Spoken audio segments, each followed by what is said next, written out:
he go.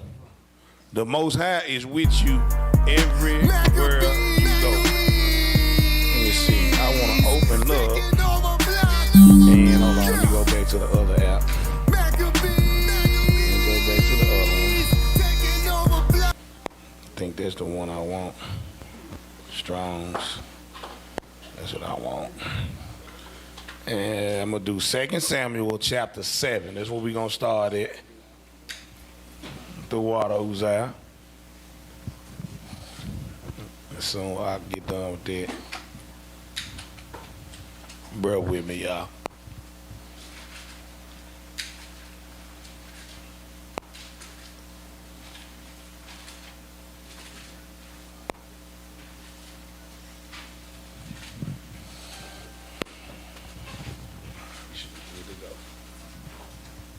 All right, so wherever you go, he go.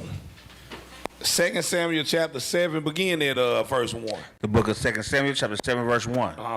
And it came to pass, when the king sat in his house. It said, and it came to pass when the king sat in his house. This is King David. Go ahead. And the Lord had given him rest round about from all his enemies. So the Most High had given him rest. He ain't had no war at this time from all his enemies. Go ahead. That the king said unto Nathan, the prophet. The king said what unto Nathan the prophet? See now. See now. I dwell in a house of cedar. He said, I dwell in a house of cedar.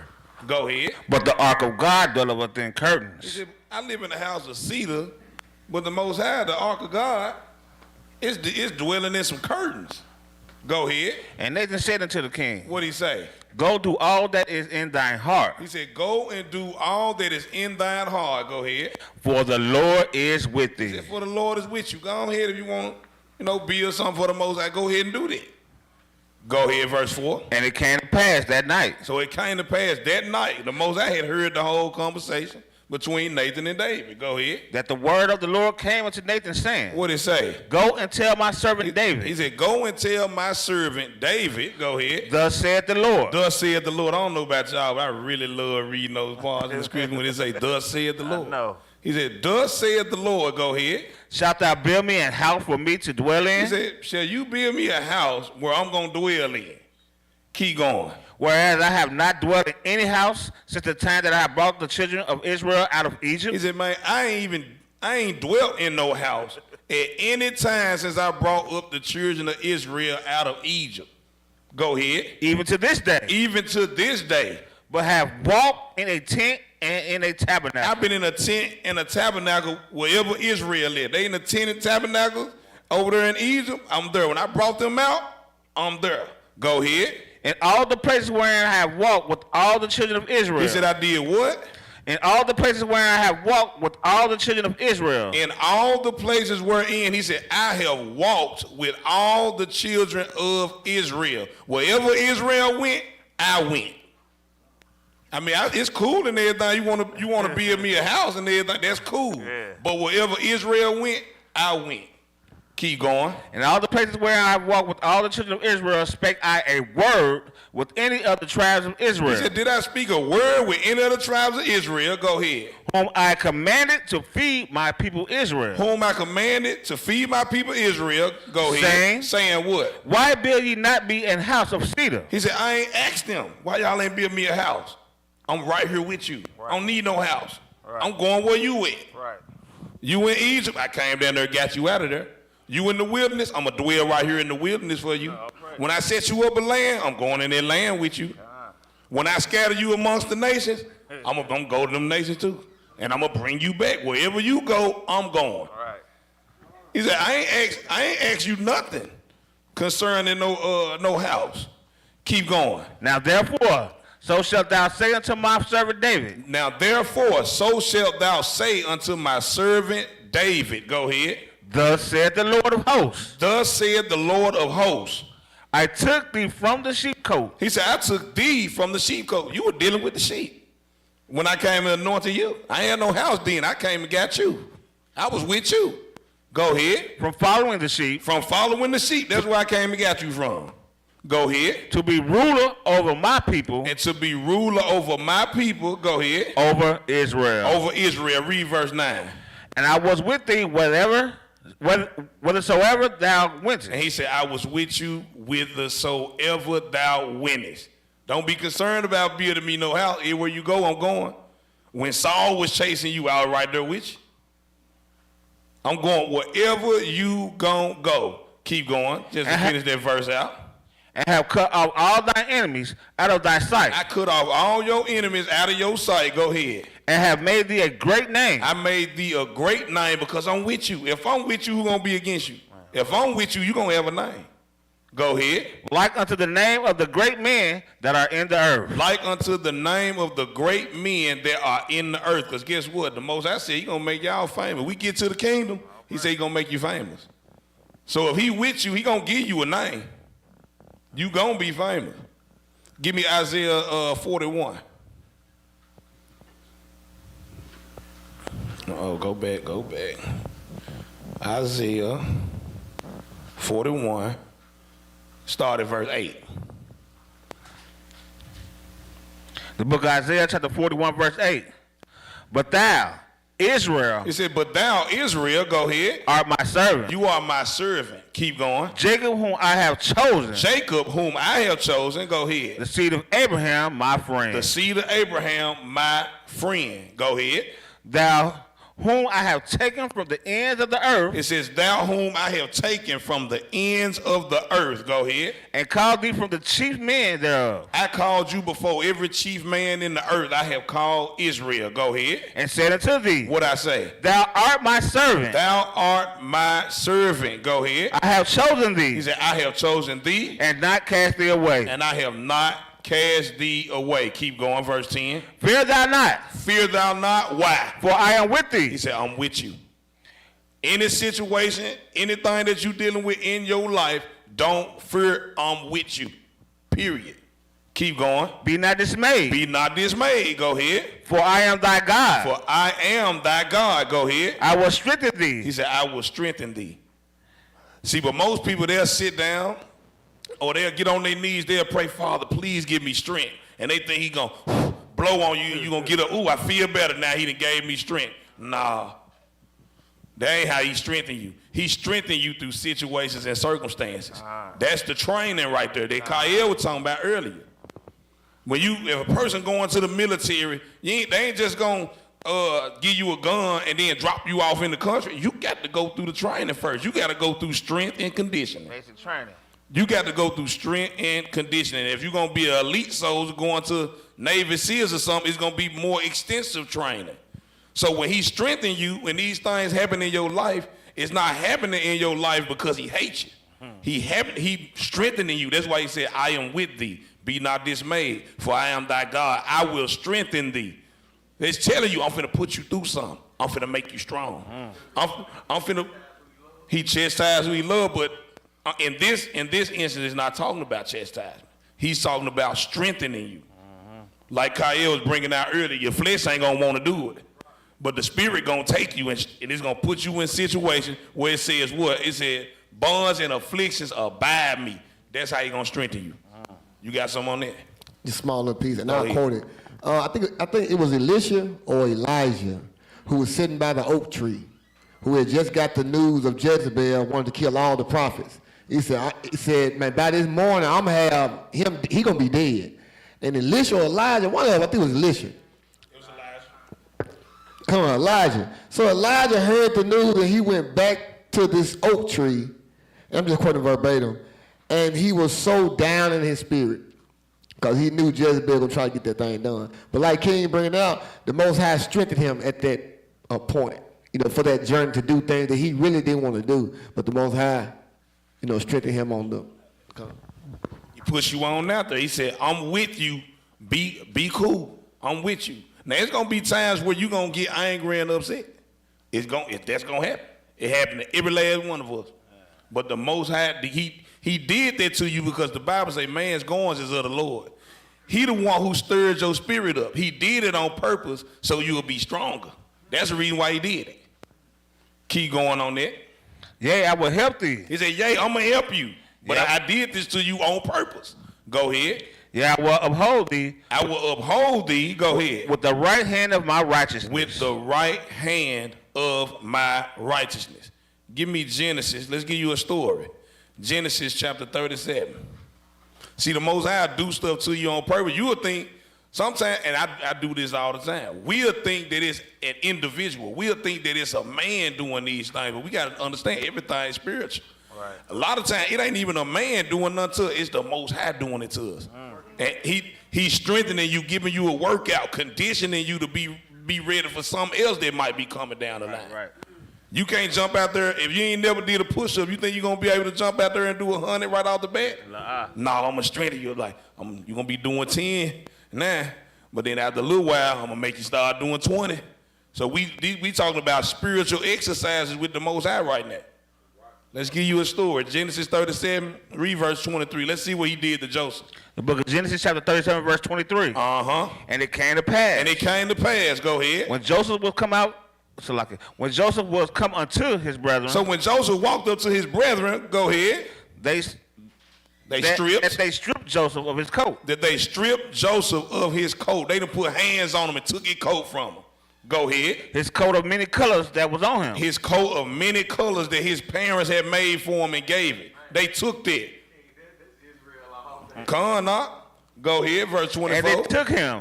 And they took him. And cast him into a pit. They threw him in a pit. Because at first they wanted to kill him. Yeah. Go ahead. And the pit was empty. And the pit was empty. Go ahead. There was no water in it. There wasn't no water in there. So he down there, it's empty, ain't no food, ain't no water, ain't nothing down there. Go ahead, verse 25. And they sat down to eat bread. And they sat down to eat bread, talking about his brothers. Now, it don't say this right here. It's not giving no details of how Joseph felt about this.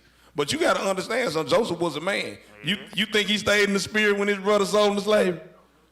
You think he was in the spirit when they done put hands on him and took his coat off and threw him in a hole? He was hot. He was hot, hurt, all these different things. But the Most High was doing it to him to strengthen him. Right. And to show him wherever you go, I'm going. So he said, so they sat down to eat bread while he in the pit, he in the hole, ain't no water down there. Keep going. And they lifted up their eyes and looked. They lifted up their eyes and they looked. Go ahead. And behold. A company of Ishmaelites. Go ahead. Came from Gilead.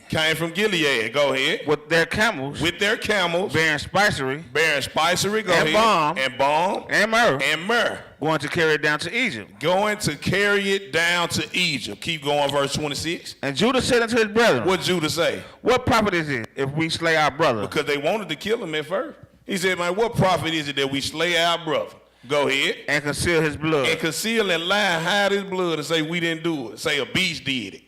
Go ahead, verse 27. Come and let us sell him to the Ishmaelites. Let us sell our brother into slavery. Let us sell our brother to the Ishmaelites. Some of y'all right now in y'all life spiritually have been sold up the river. By family, friends, whoever. You've been sold up the river. But it's the Most High that did it to you. Man's going is of the Lord. It says, let's sell him to the Ishmaelites. Go ahead. And let not our hand be upon him. Let not our hand be upon him. Go ahead. For he is our brother. And our flesh. Keep going. And his brethren were content. They were content. They were cool with like, yeah. We gonna go on here and sell him. Like I said, some of y'all been sold up the river, but what you got to understand, the Most High is with you. You got sold into slavery. They sold you out. Get what? I'm gonna come get on this ship too. I'm going with you. Give me Genesis 39. We gonna prove that. Start at verse 1. We gonna do a little read. The book of Genesis chapter 39 verse 1. Go ahead. And Joseph was brought down to Egypt. This is after his brother sold him. Go ahead. And Potiphar, an officer of Pharaoh, captain of the guard, and Egyptian. He was an Egyptian. Go ahead. Bought him of the hands of the Ishmaelites. So he bought Joseph from the Ishmaelites. Go ahead. Which had brought him down thither. Go ahead, verse 2. And the Lord was with Joseph. The Lord was what? And the Lord was with Joseph. Like the Most High went to slavery with Joseph. And the Lord was with Joseph. Wherever you go, he go. Don't matter where you going, he coming too. Keep going. And he was a prosperous man. He gonna make you prosper wherever you at. You keep his commandments, and somebody do you wrong, he gonna still put you on top. You gonna come out on the other end better than what you was at first. Real talk. Keep going. And he was in the house of his master, the Egyptian. And he was in his house of his master, the Egyptian. The Most High made him the top slave. Right. Go ahead, verse 3. And his master saw that the Lord was with him. And people will be able to see that on you. When somebody that did you wrong, you did the best you could to follow the commandments, follow the guidelines. Man, folks look at, oh man, the Most High on this man, he must be godly. They'll see that. Go ahead. And that the Lord made all that he did to prosper in his hand. So his master seen that everything that Joseph put his hand to, it prospered. Like this man constantly getting blessed. Keep going. And Joseph found grace in his sight. And Joseph found grace in his master's sight because of the Most High. You went into slavery, I went with you, but I'm finna prop you up. Go ahead.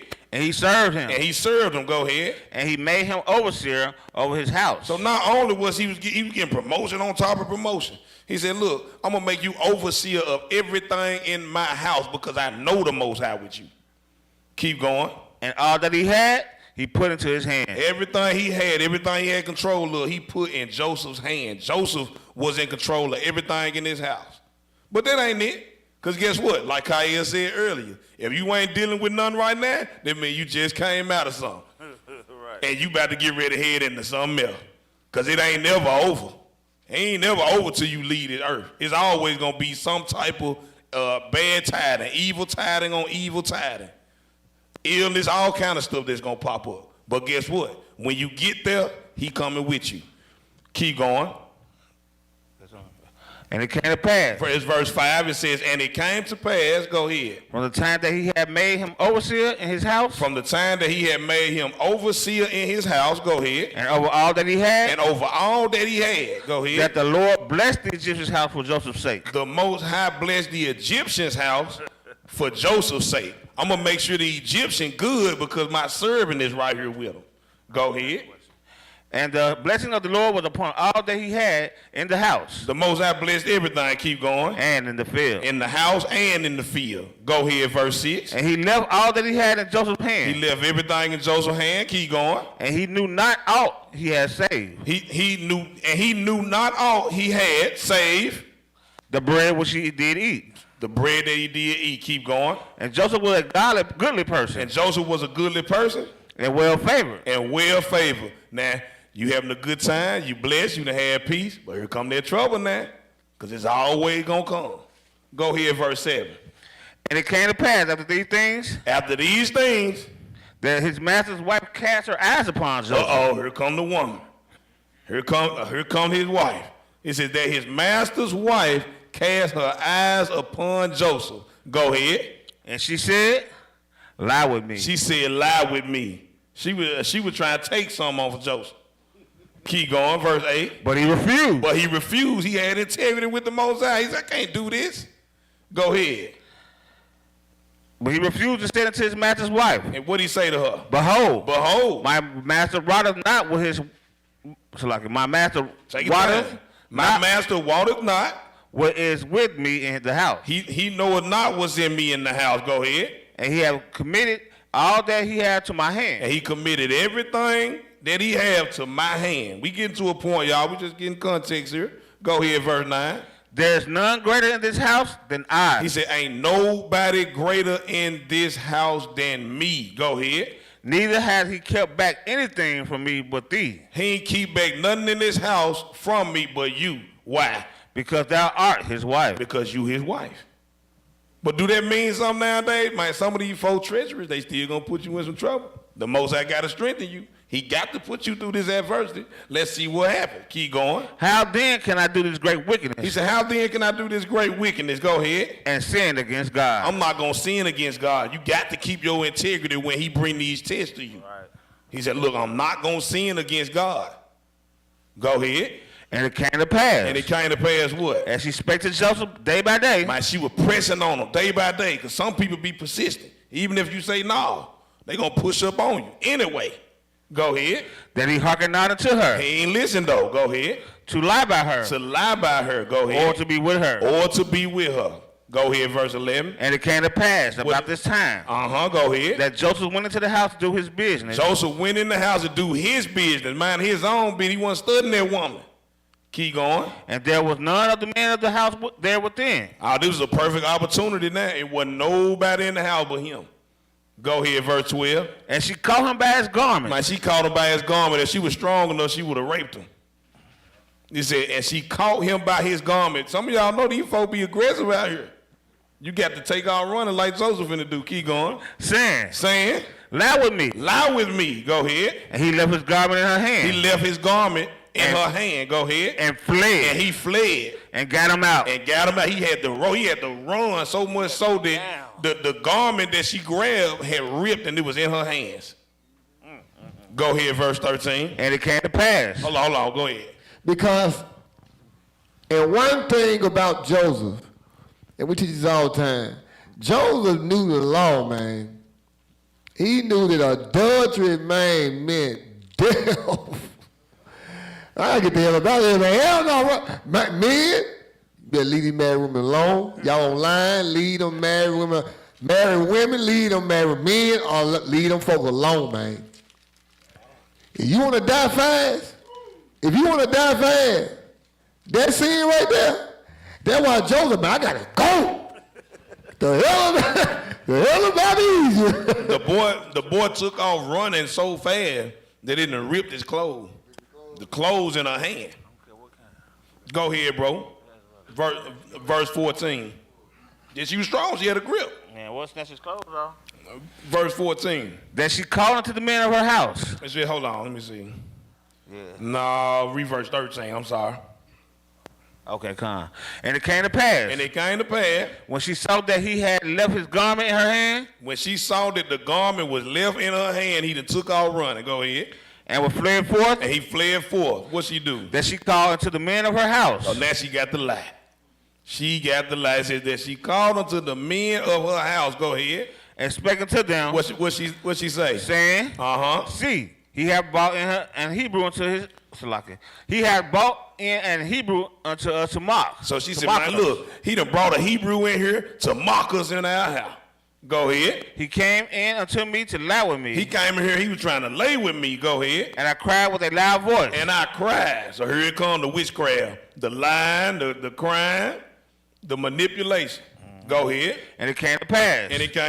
When he heard that I had lifted up my voice and cried. My voice and cried and I wouldn't lay with him, she lied. Go ahead. That he left his garment with me and fled. Go ahead.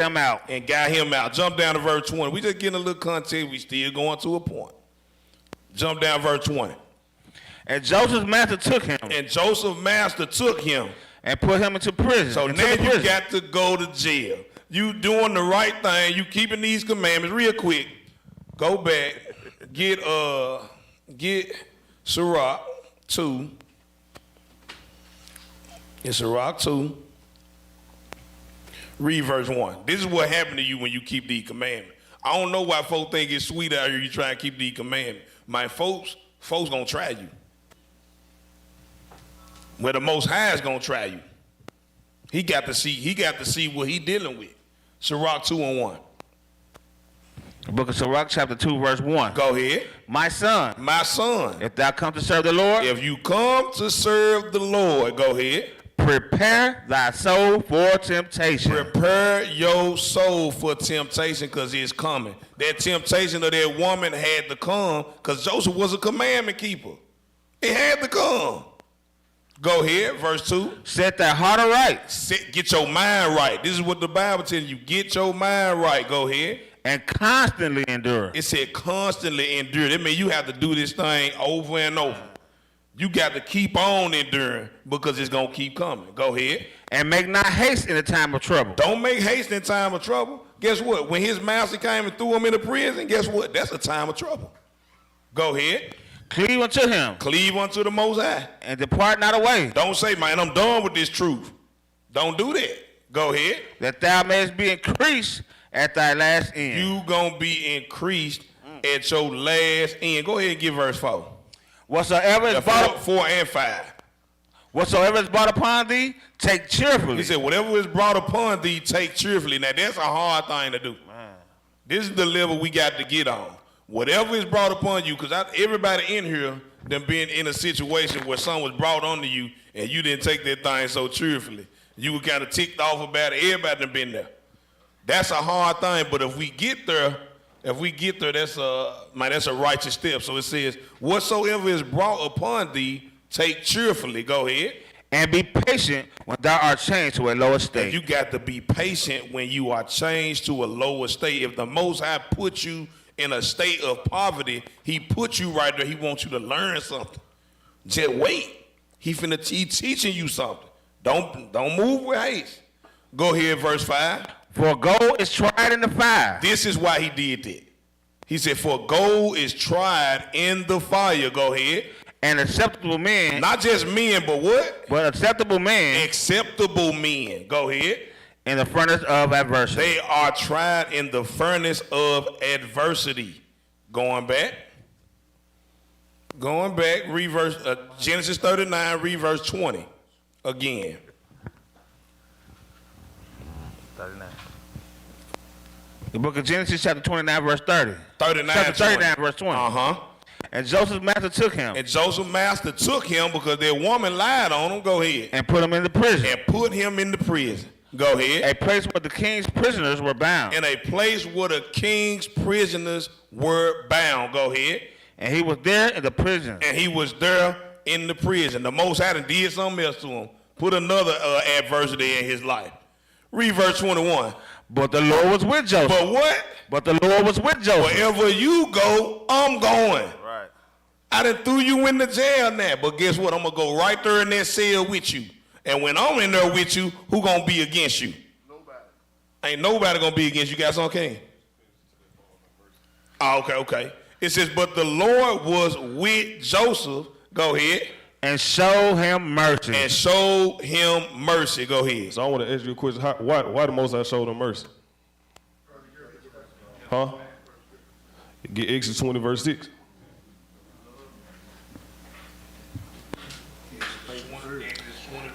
Yeah, Exodus 20, verse 6. The book of Exodus, chapter 20, verse 6.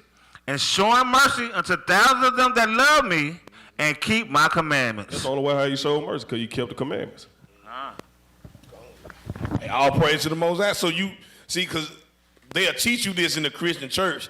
He merciful. But what they don't teach you is that mercy is conditional. Right. You don't just get mercy just for the hell of it, just for the sake of it. You get mercy for keeping his commandments. That's where you get it from. Yep. Going back to Genesis 39, read verse 21 again. The book of Genesis, chapter 39, verse 21. Uh-huh. But the Lord was with Joseph. But the Lord was with Joseph. The title of the lesson, wherever you go, he go. We just found out his brothers, where the Most High used his brothers to send them into slavery. But the Most High said, I'm going with you. I'm going with you, and I'm going to make you the top slave. You're going to be the number one slave in Egypt. And then now you get in trouble. You got tempted. This temptation that came, this woman that came and tried to get you to lay with her. But through your integrity with me, you said, I can't do this and sin against God. Right. You got punished for doing the right thing. But guess what? You went in that prison. I'm with you. Right. Go ahead. And showed him mercy. And I showed you mercy. I'm going where you going. Go ahead. And gave him favor in the sight of the keeper of the prison. I gave him favor in the sight of the keeper of the prison. Everybody in the jail got a DOC number. Is it inmate 40738, time to eat? But they call you Joseph in the jail. Man, what? Everybody else get called a number. Yo, Jojo. Joseph, what you eating today? For real. You got favor. Call that man Joseph, everything. Go ahead, verse 22. And the keeper of the prison committed Joseph's hand all the prisoners that were in the prison. Joseph was in charge of all the prisoners. Read that again. Boss. Read that again. And the keeper of the prison committed to Joseph's hand all the prisoners that were in the prison. The Most High made it so where the keeper of the prison committed to Joseph's hand all the prisoners that were in the prison. So when When you had to go in the hellhole, when you went into a dire situation, the Most High still gonna put you on top. Ain't nobody getting no honey buns that they go through, Joseph. Ain't nobody getting nothing. Man, what? Nothing, because I'm with him. Wherever he go, I'm going with him. Man. Go ahead. And whatsoever they did there, And whatsoever they did there, go ahead. he was the doer of it. He was the doer of it. He was running the show in the jail. Because the Most High said, I'm with you.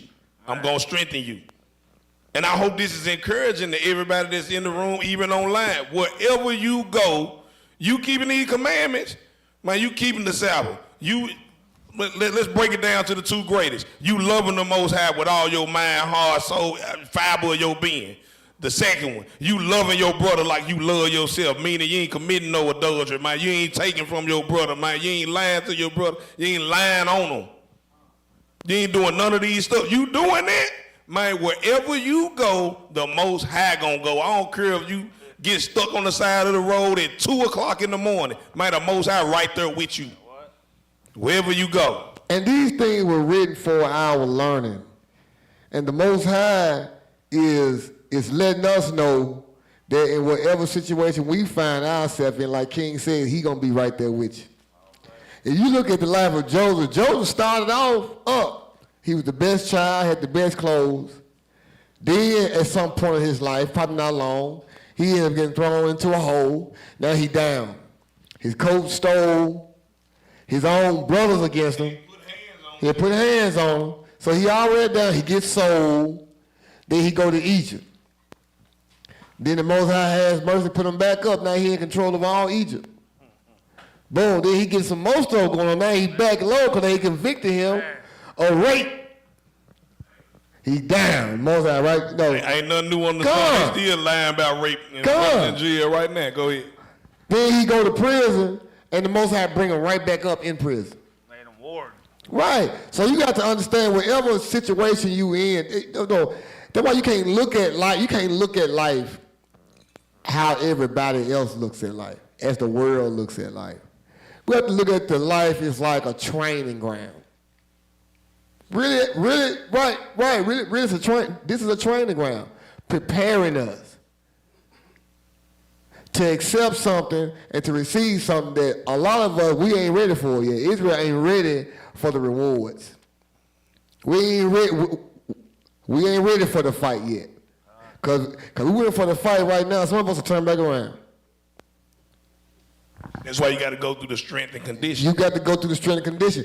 And your strength changing, your strength training can be different by the day. Today, so getting weights. Today he could be doing curls.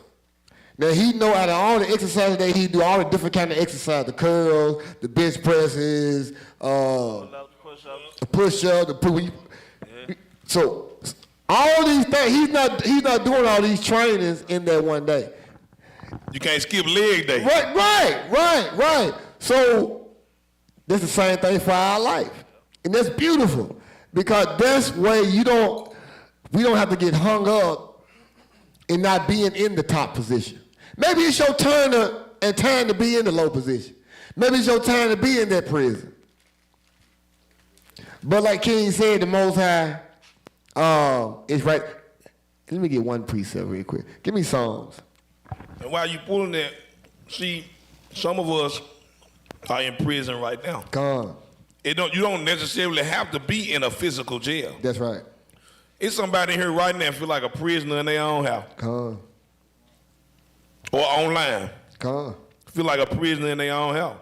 So you don't have to be physically behind no bars. Mm-hmm. But guess what? While you in that prison, what David say, Father, bring my soul out of this prison. Right. Your soul can be in prison. Come on. Your spirit, you can feel shackled down spiritually. But guess what? While you in that prison, he can come with you. Go ahead. Come real quick. He can hold you hostage. Come real quick. Let's go right along with my now. How I bring it out. It's beautiful. Psalms 139, verse 1. Read it real quick.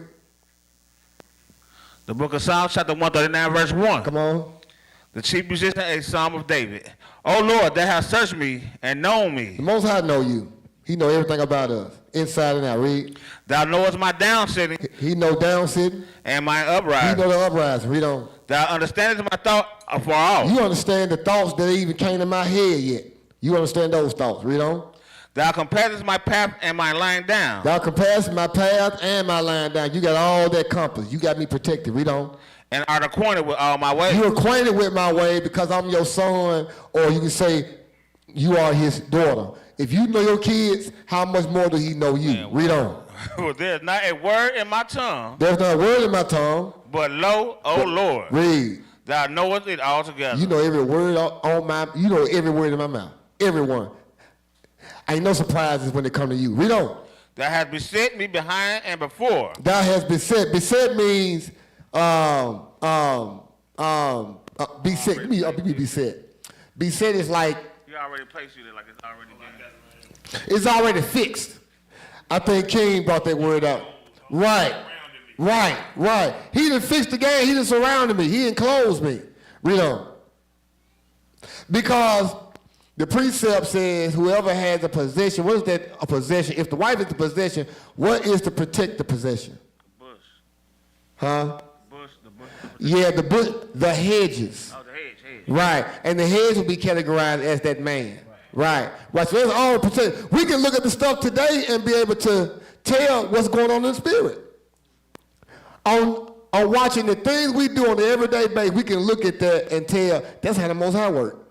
The way you treating your wife, I hope you treating her good, fair, or righteously. Right. It's the same way the Most High treat us. Read on. Thou hast beset me behind and before. Thou hast locked me in. You got me fixed. Come on.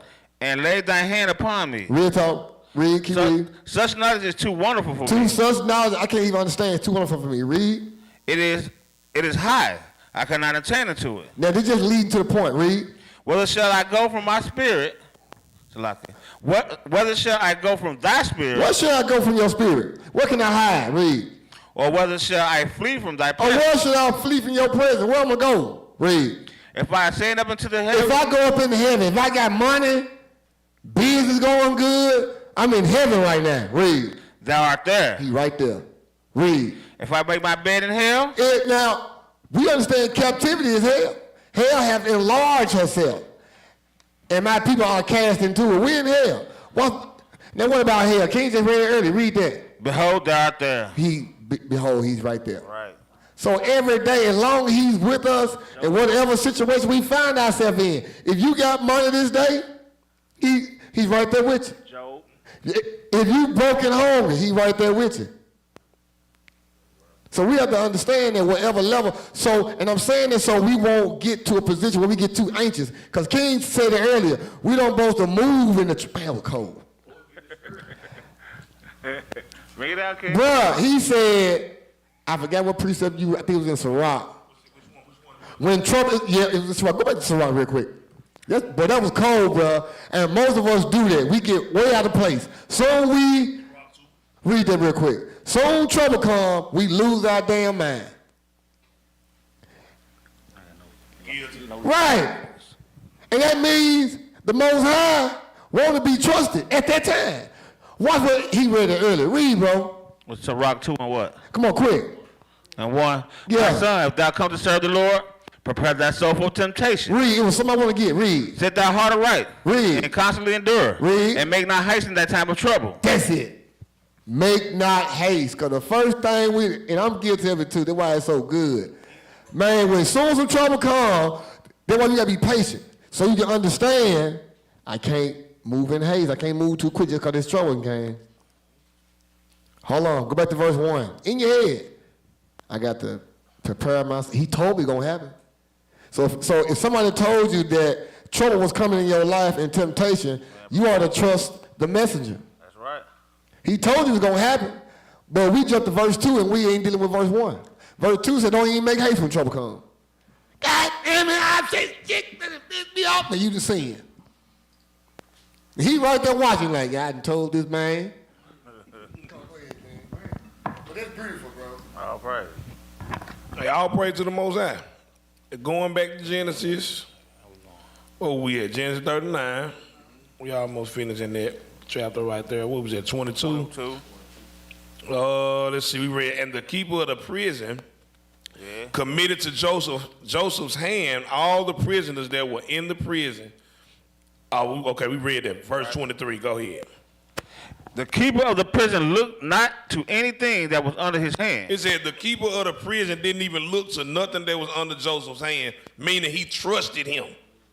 He was like, man, whatever you do, I ain't finna go behind you and look because I know you did it right. I know you got integrity. I ain't looking at it. Go ahead. Because the Lord was with him. Because what? Because the Lord was with him. Because the Lord was with him. Wherever you go, he going. Go ahead. And that which he did. And that which he did. The Lord made it to prosper. The Lord made it to prosper. You going to have situations in your life. The Most High did not lie to us and tell us we wasn't going to have situations. As a matter of fact, he told you the truth. He told you that you was going to have them. But the whole time that you having them, I'm going to be right there. Give me Genesis 31. I wasn't even going to pull this. I'm going to go on deal with that a little bit there. Jacob had problems. Jacob had problems, but the Most High was with Jacob too. Genesis 31. So you gotta go and dive into some of these stories, man, and see that, man, ain't nothing new under the sun. The temptations and the things that you dealing with, man, they come in the man. The patriarchs dealt with this stuff, the same stuff, and I'm gonna show you how Jacob got out of the spirit. He lost his cool at one point. He was cool for a minute. Genesis 31, read verse 1. The book of Genesis, chapter 31, verse 1. Uh-huh. And he heard the words of Laban's sons. And he heard the words of Laban's son. Most of us might be familiar with the story of Laban. Jacob had to go and serve him for his daughter, but we know he tricked him on the first one because he didn't want her, he wanted the other one. Right. He tricked him, but he served him nonetheless. But it says that he heard the words of Laban's sons. Go ahead. Saying what? Jacob have taken away all that was our father's. So now they accusing Jacob of stealing over there. Jacob had an agreement with Laban. He said, look, everything that's born of the cattle or the flock, if it got spots on it, I'll take those. And Laban said, cool. So the Most High had a lot of them dropping out with spots. Boom, boom, boom, boom, just blessing. He said, okay, I'll leave mine. And that was the agreement. Right. But the son said, oh, man, he's stealing my daddy's stuff. But anyway, keep going.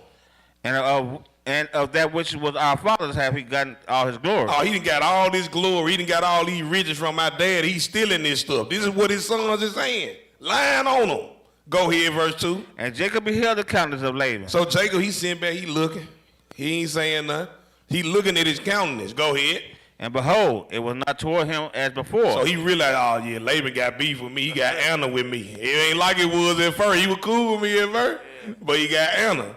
Go ahead. Verse 3. And the Lord said unto Jacob, what the Most High say? Return to the land of thy fathers. He said, go ahead and dip. Go to the land of your fathers. Go ahead. And to thy kindred. And to your kindred. Go ahead. And I will be with thee. I'm a what? I will be with thee. Man, wherever you go, I'm going to go. I'm going to be with you. Verse 4. And Jacob sent and called Rachel and Leah. And Jacob sent, he called Rachel and Leah. Go ahead. To the field unto the flock. To the field unto his flock. Go ahead. And he said unto them, what did he say? I see your father's countenance. He said, hey, I done peeped it. I done peeped your father's countenance. Go ahead. That it is not toward me as before. He ain't looking at me the same way he used to look at me. Go ahead. But the God of my father hath been with me. It said, but the God of my father had been with me.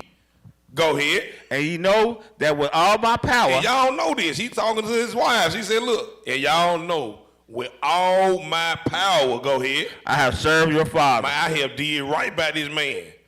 I didn't do nothing wrong to this man. And he doing this stuff to me. Go ahead, verse 7. And your father had deceived me. He said, your father deceived me. Go ahead. And changed my wages 10 times. And he changed my wages 10 times.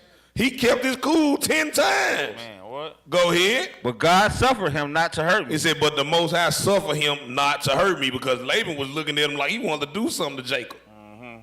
Jump down. Hold on, let me find it. Jump down. Now we finna show how Jacob got out of the spirit. Verse 19. He got out of the spirit. Hold on. Read verse 36. 36. The book of Genesis, chapter 31, verse 36. Uh-huh. And Jacob was wroth Uh-oh, now he hot. and told And he chode, he chided, he rebuked, go ahead. with Laban. With Laban. They arguing now. He done got out of the spirit. He kept his cool this whole time.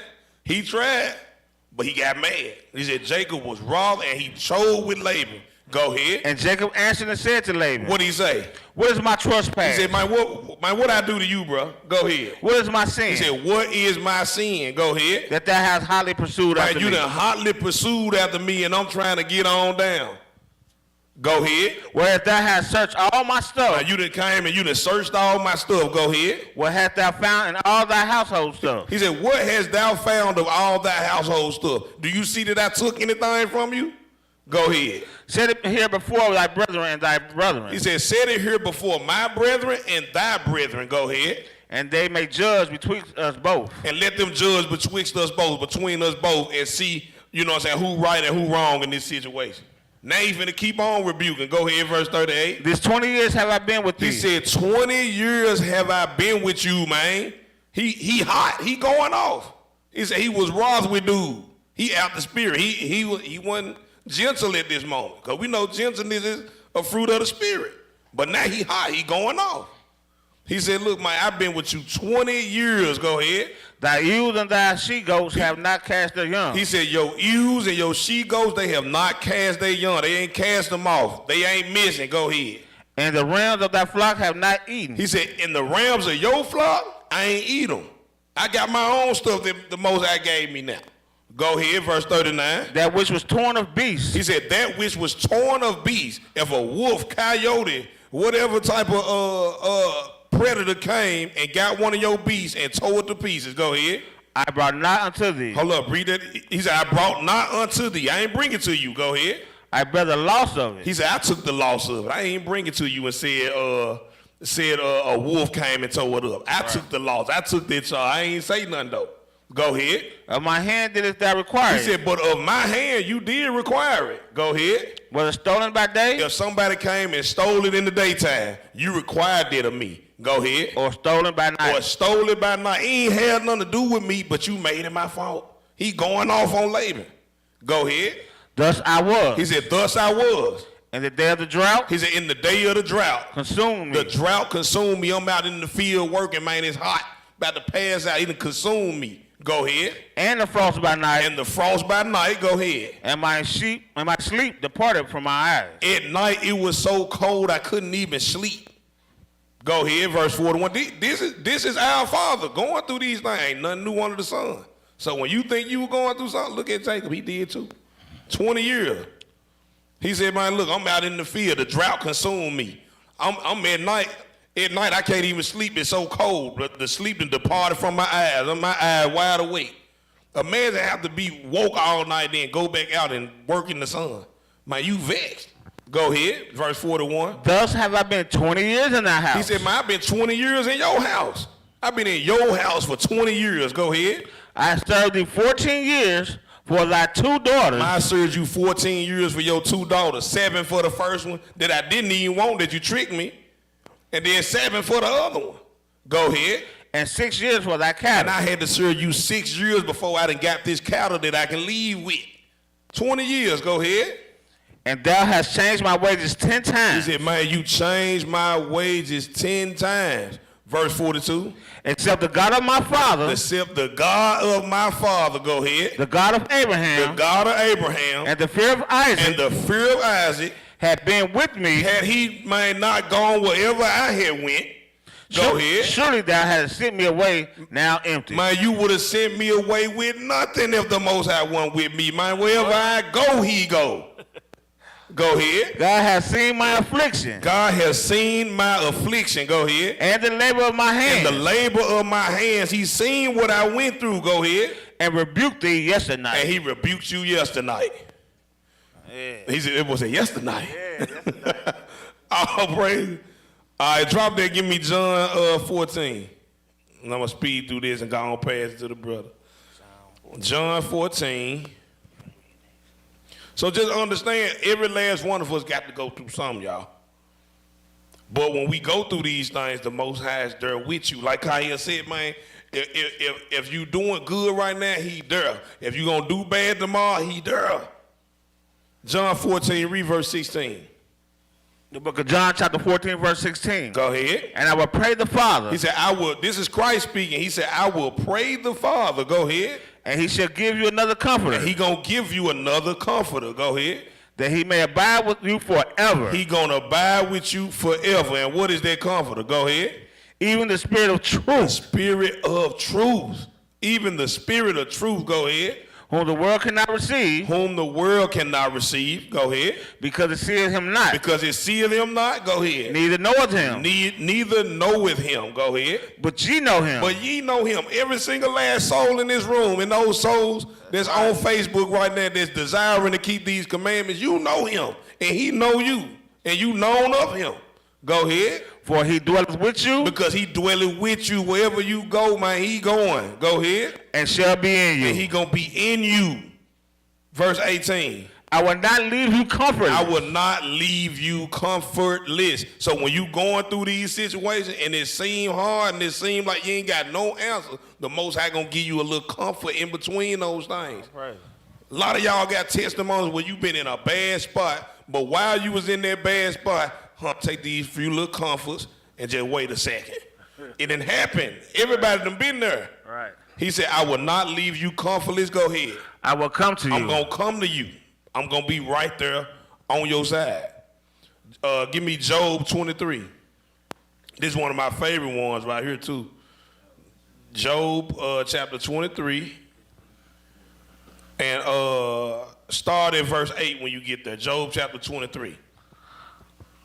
The book of Job, chapter 23, verse 8. Uh-huh. Behold, I go forward. Job said, behold, man, I go forward. Go ahead. But he is not there. He said, but he ain't there. Go ahead. And backward. And backward. But I cannot perceive But him. I can't see him. He ain't there either. Go ahead, verse 9. On the left hand. On the left-hand side. Well, he doeth work. Well, he doing work. He doing work on the left-hand side. Go ahead. But I cannot behold But him. I can't see it. I'm going through so much stuff, but I know on the left-hand side, he doing work. Go ahead. He hideth himself on the right hand. He hiding himself on the right hand. He there. Go ahead. That I cannot see him. But I can't see him. Go ahead, verse 10. But he knoweth the way that I take. But he know the way that you take. He designed the steps for you. He know the way you finna take. Go ahead. When he have tried me. When he had tried me, I shall come forth as gold. I shall come forth as gold. So remember, read Sirach too, man. Go read that whole chapter. But remember, he said he got to try me. He said acceptable men gonna be tried in fire. Acceptable men got to go through the furnace of adversity. He gonna try you. He gonna try those steps of yours. Go ahead. That's why I say we got to be glad that affliction. I think that's 1 or 2 Corinthians 8. Mm-hmm. When it talks about be glad at the affliction that you're going through, because on the other side it's going to be great riches. I'll pray, con. You do have to be glad at those things. I'm gonna be honest with you. I ain't mastered that thing yet. Cause I just pray that the Most High be with me. But through these precepts, we know that He is. Right. You know what I'm saying? Situations to rise up. Been several times situations have arisen, and I immediately get you know what I'm saying? But we can't be like that. So I'm learning, as well as brothers and sisters in the body learning and online. We learning together. But guess what? These are strengthening exercises. When we go through these things, the Most High, He said in Isaiah, He said, I will strengthen you. This is why we go through those situations, so we can get stronger. Because when we first got into the truth, if you think about it, we are stronger than what we was at first. Because it was things that would happen early on in this truth that would tick you off. But now at this point in your life, the Most High has strengthened you through situations that if somebody brought you that same thing, you wouldn't even give a damn. Because He done strengthened you. That's why it happened to you. I swear. Their prudence, their foresight. You might think that you failed. You might think that you lost that battle, but in actuality, the Most High made you stronger from that. So when they come back around, like, I done seen that before. Man, what? I ain't gone on somewhere. I done seen that. Yeah. You know what I'm saying? Read verse 10 again. It says, but The B part, Salah, he says, but he knoweth the way that I take. When he had tried me, go ahead. I shall come forth as gold. I'm going to come forth as gold. Last one, Matthew 28, and I'm passing. So, verse 11 and 12. Go ahead. Oh, yeah, that's good. Go ahead. Go ahead, verse 11. Verse 11. My foot hath hid his steps, held his steps. My foot hath held his steps, meaning that I'm going to keep those commandments. My foot hath held his steps. Go ahead. My way. No, read that again. His way. His way. Have I kept. Have I kept. Go ahead. And not declined. And not declined. Sirach 2 say, cleave unto him and depart not away. My urge y'all might go home and read that, John. That's I ain't gonna say it's the most because it's a lot in the word, but that's one of the most powerful chapters you can read in this truth. Sirach chapter 2. That's one of the most powerful. You can arguably say that it's the most powerful of anything that you read in the Bible. Sirach chapter 2. Go ahead, verse 12. Verse 12. Neither have I gone back from the commandments of his lips. Neither have I gone back from the commandments of his lips. Go ahead. I have esteemed the words of his mouth. The words of his mouth. I have esteemed those words coming out of his mouth. Go ahead. More than my necessary food. More than my necessary food. Matthew 4 and 4 said, man, a man shall not live by bread alone, but by every word that proceedeth out of the mouth of the Most High. His words are more than his necessary food. Oh, praise. Matthew 28. Verse 18. After this, next teacher get ready. Matthew 28, verse 18. Go ahead. Book of Matthew, chapter 28, verse 18. Go ahead. And Jesus came and spake unto them. And Jesus came and spake unto them. Go ahead. Saying what? All power is given unto me in heaven and in earth. All power is given unto me in heaven and in earth. Go ahead. Go ye therefore. Go ye therefore. This for everybody. It says, go ye therefore. Go ahead. And teach all nations. And teach all nations. That's a whole nother listen for another day. I already know you. I know you been say something. And teach all nations. Go ahead. Baptizing them in the name of the Father. Baptizing them in the name of the Father. And the Son. And the Son. And of the Holy Spirit. And of the Holy Spirit. Go ahead. Teaching them to observe all things whatsoever I have commanded you. Teaching them to do everything that I told you to do. Go ahead. And lo. I am with you always. I'm what? I am with you always. I am with you always. Let that be encouragement for everybody in this room. No matter what you dealing with. I don't care what it is. I am poverty. with you always. I am with you always, whether it's poverty, whether it's sickness, whether it's mental sickness. You know, whatever it is, he said, I am with you always. Go ahead. Even until the end of the world. Even until the end of the world. I'm right here holding your hand the whole time. So let that be your encouragement going into, the coming up week. Next. I'm on. Shabbat Shalom, y'all. Yeah, all praise for that. But most of the time when we in peace, we always our faith be up top of the sky when we in peace. But sometimes when we going through stuff, a little doubt slip in. You know what I'm saying? Sometimes our back be against the wall, and we don't know what to do. But guess what we got to do? We got to have glory in our tribulations. It's hard. It's real hard. I'm bad. I'm gonna be real. I'm bad at that. Give me Romans 5 and 3. We're gonna start with that. And just read that scripture, the thing. This is the book of Romans, chapter 5, verse 3. And not only so, but we glory in tribulations also. It said, and not only so, but we glory in tribulations also. So it's hard to glory in our tribulations. Keep going. Knowing that tribulation worketh patience. Knowing that tribulation worketh patience. So who show me a prophet, tell me a prophet that showed glory in this tribulation besides Christ. A prophet? Yeah. Daniel. Give me Daniel 6. And the Most High, he blessed Daniel. He blessed Daniel a lot.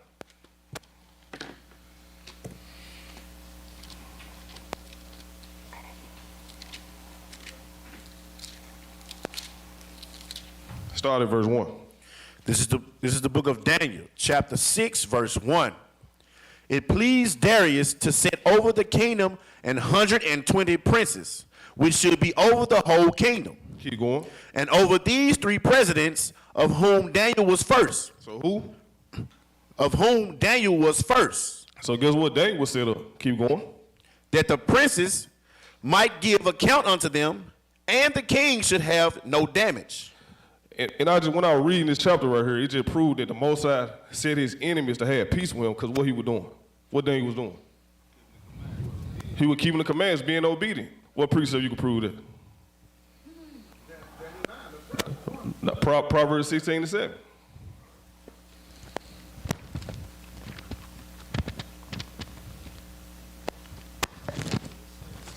This is the book of Proverbs, chapter 16, verse 7. When a man's ways please the Lord. He said, when a man's ways please the Lord. You know, he pleased the Lord with his ways. Keep going. He maketh even his enemies to be at peace with him. He make even his enemies to be at peace with him. All us experienced that before. We have. Now go back. It's going to be a little reading too. God. So the Most High blessed Daniel to have peace with his enemies. We know Darius was an enemy, right? Keep going. And over these 3 presidents, of whom Daniel was first, that the princes might give account unto them, and the king should have no damage. Then this Daniel was preferred above the presidents and princes. So he was above the presidents and princes. Keep going. Because an excellent spirit was in him. What was in him? An excellent spirit. He had an excellent spirit in him. Keep going. And the king thought to set him over the whole realm. So even the king even having a thought to set him over the whole realm. Keep going. Then the presidents and princes sought to find occasion against Daniel. So guess what? The presidents, all the presidents, they started to show a little jealousy. They had a little jealousy going on. So they trying to find fault in Daniel. Keep going. Concerning the kingdom. Concerning the kingdom. Keep going. But they could find none occasion nor fault. For as much as he was faithful, neither was there any error in fault found in him. Like basically saying he ain't had no sin in him. He ain't had no fault in him. Keep going. Then said these men, we shall not find any occasion against this Daniel, except we find it against him concerning the law of his God. He was a perfect man on this earth. At that time, he was a perfect man at that time. They ain't find no fault in him. Keep going. Oh, it's like I ain't hear you, King. Then these presidents and princes assembled together to the king, and said thus unto him, King Darius, live forever. So they had to get the king praise a little bit. Then they finna go into what they want to do. Keep going. All the presidents of the kingdom, the governors, and the princes, the counselors, and the captains have consulted together to establish a royal statute and to make a firm decree that whosoever shall ask a petition of any god or man for 30 days, save of thee, O king, he shall be cast. That's all right there. It said he should be cast into the lion's den. You know what I'm saying? They came together like Psalms 83. All of them came together with crafted counsel. They said, man, let's make a decree before we can get Daniel killed, because they jealous of his position. Keep going. He shall be cast into the den of lions. Should be cast in what? The den of lions. Keep going. Now, O king, establish the decree and sign the writing that it be not changed according to the law of the Medes and Persians. That it what? That it be not changed according to the law of the Medes and Persians. So they made sure that this law would not change. Even if you read on, we're going to keep on reading, you're going to prove that Darius couldn't even change the law. He couldn't take it back. Keep going. Which alter it not. Verse 9. Wherefore King Darius signed the writing and the decree. Now when Daniel knew that the writing was signed, he went into his house. So guess what? Daniel knew about this law. He knew about this law, y'all. He said he knew that it had been signed and everything. But guess what? One thing he gonna show glory in his tribulations. About one thing. Keep going. And his windows being open in his chamber towards Jerusalem. He said what? And his windows being open in his chamber towards Jerusalem, he kneeled upon his knees 3 times a day and prayed and gave thanks before his God, Keep going. as he did aforetime. So he knew the judgment after this right here. Like they try to stop him from praising the Most High. So guess what? He knew the decree. So guess what? He showed glory in his tribulation. So he knew if he take this risk right here, you know he's going to be judged. Keep going. Then these men assembled and found Daniel praying and making supplications before his God. Keep going. Then they came near and spake before the king concerning the king's decree. Hast thou not signed a decree? So they said, then they came near and spake. So they went back to the king and said, have not you signed a decree? Because you know Darius, he liked it, he liked the Daniel. He liked the Daniel. So they came here with craft. I'm talking being crafty. Keep going. That every man that shall ask a petition of any god or man within 30 days, save of thee, O king, shall be cast into the lion's den. I mean, the den of lions. So they broke up the decree again. If you serve another god besides his, guess what? You're gonna be cast in the lion's den. Keep going. The king answered and said, the thing is true, according to the law of the Medes and Persians, which alter it not. Keep going. Then answered they and said before the king that Daniel, which is of the children of the captivity of Judah, regardeth not thee, O king, nor the decree that thou hast signed, but maketh his petition 3 times a day. What is the petition? 3 times a day. He was praying 3 times a day. Mm-hmm. Keep going. Then the king, when he heard these words, was sore displeased. So guess what? The king was mad when they cannot alter this law. He was mad about it. Keep going. Displeased with himself, and set his heart on Daniel to deliver him. So the Most High had made his enemy to have peace with Daniel. Because like his heart was like messed up. He was trying to set his heart to get Daniel out of this situation. Keep going. And he labored till the going down of the sun to deliver him. So I'm talking about all day. He labored all day to deliver Daniel out of this situation. Keep going. Then these men assembled unto the king and said unto the king, know, O king, that the law of the Medes and Persian is that no decree nor statute which the king established may be changed. So guess what? We got to stand on this law. You don't want to let us pass this law. So it got to stand. We got to stand on it. Keep going.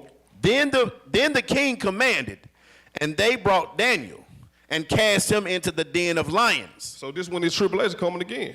He said what? Then the king commanded, and they brought Daniel and cast him into the den of lions. In the dens of lions. Keep going. Now the king spake and said unto Daniel, thy God whom thou servest continually, he will deliver thee. This came out of the king's mouth. Man. He don't serve our God. He don't serve our God, but it came out of his mouth. It said, now the king spake and said unto Daniel, that God whom thou servest continually, he will deliver thee. Even Darius had faith in the Most High that he would deliver Daniel. Keep going. Verse 17. And a stone was brought and laid upon the mount of the den, and the king sealed it. Read it over, King. And a stone was brought and laid upon the mouth of the den, and the king sealed it with his own signet and with the signet of his lords. His signature. Keep going. That the purpose might not be changed. That the purpose might not be changed. Keep going. Concerning Daniel. Concerning Daniel. Keep going. Then the king went to his palace and passed the night fasting. So the king, he started fasting. Keep going. Neither were instruments of music brought before him, and his sleep went from him. So he didn't want to hear no music. He didn't get no sleep. He didn't want to hear none of that. He didn't take some food, none of that. Keep going. Then the king arose very early in the morning. So the king arose very early in the morning. Keep going. And went in haste unto the den of lions. So the king, he was so concerned about Daniel. So he ran to the what did it say? The den of lions. Keep going. And when he came to the den, he cried with a lamentable voice unto Daniel. So So King Darius, he cared for Daniel. He didn't want nothing to happen to him. Keep going.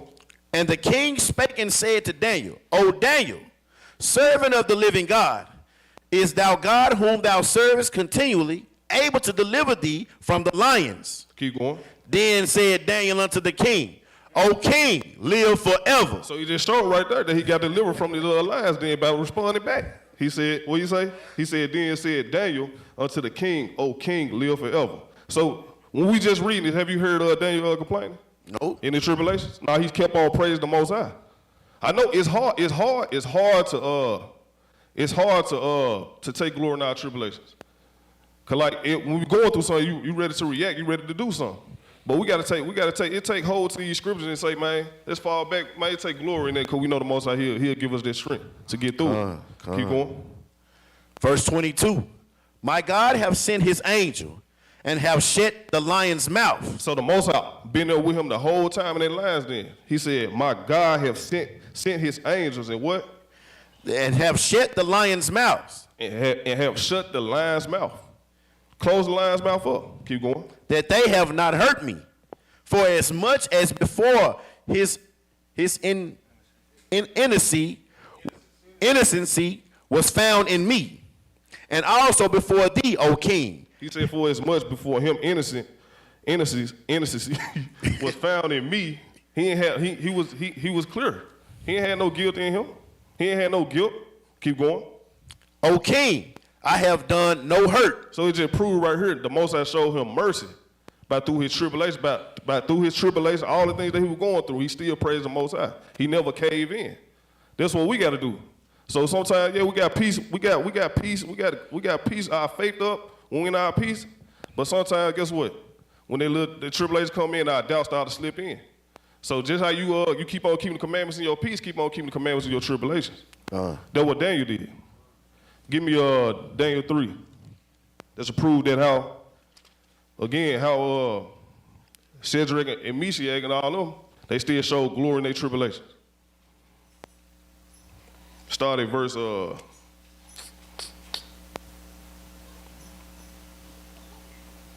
me see. You can start at verse 10. Well, you can start at verse 9. 9. Yeah. God. This is the book of Daniel, chapter 3, verse 9. They spake and said to the king Nebuchadnezzar, O king, live forever. Keep going. Verse 10.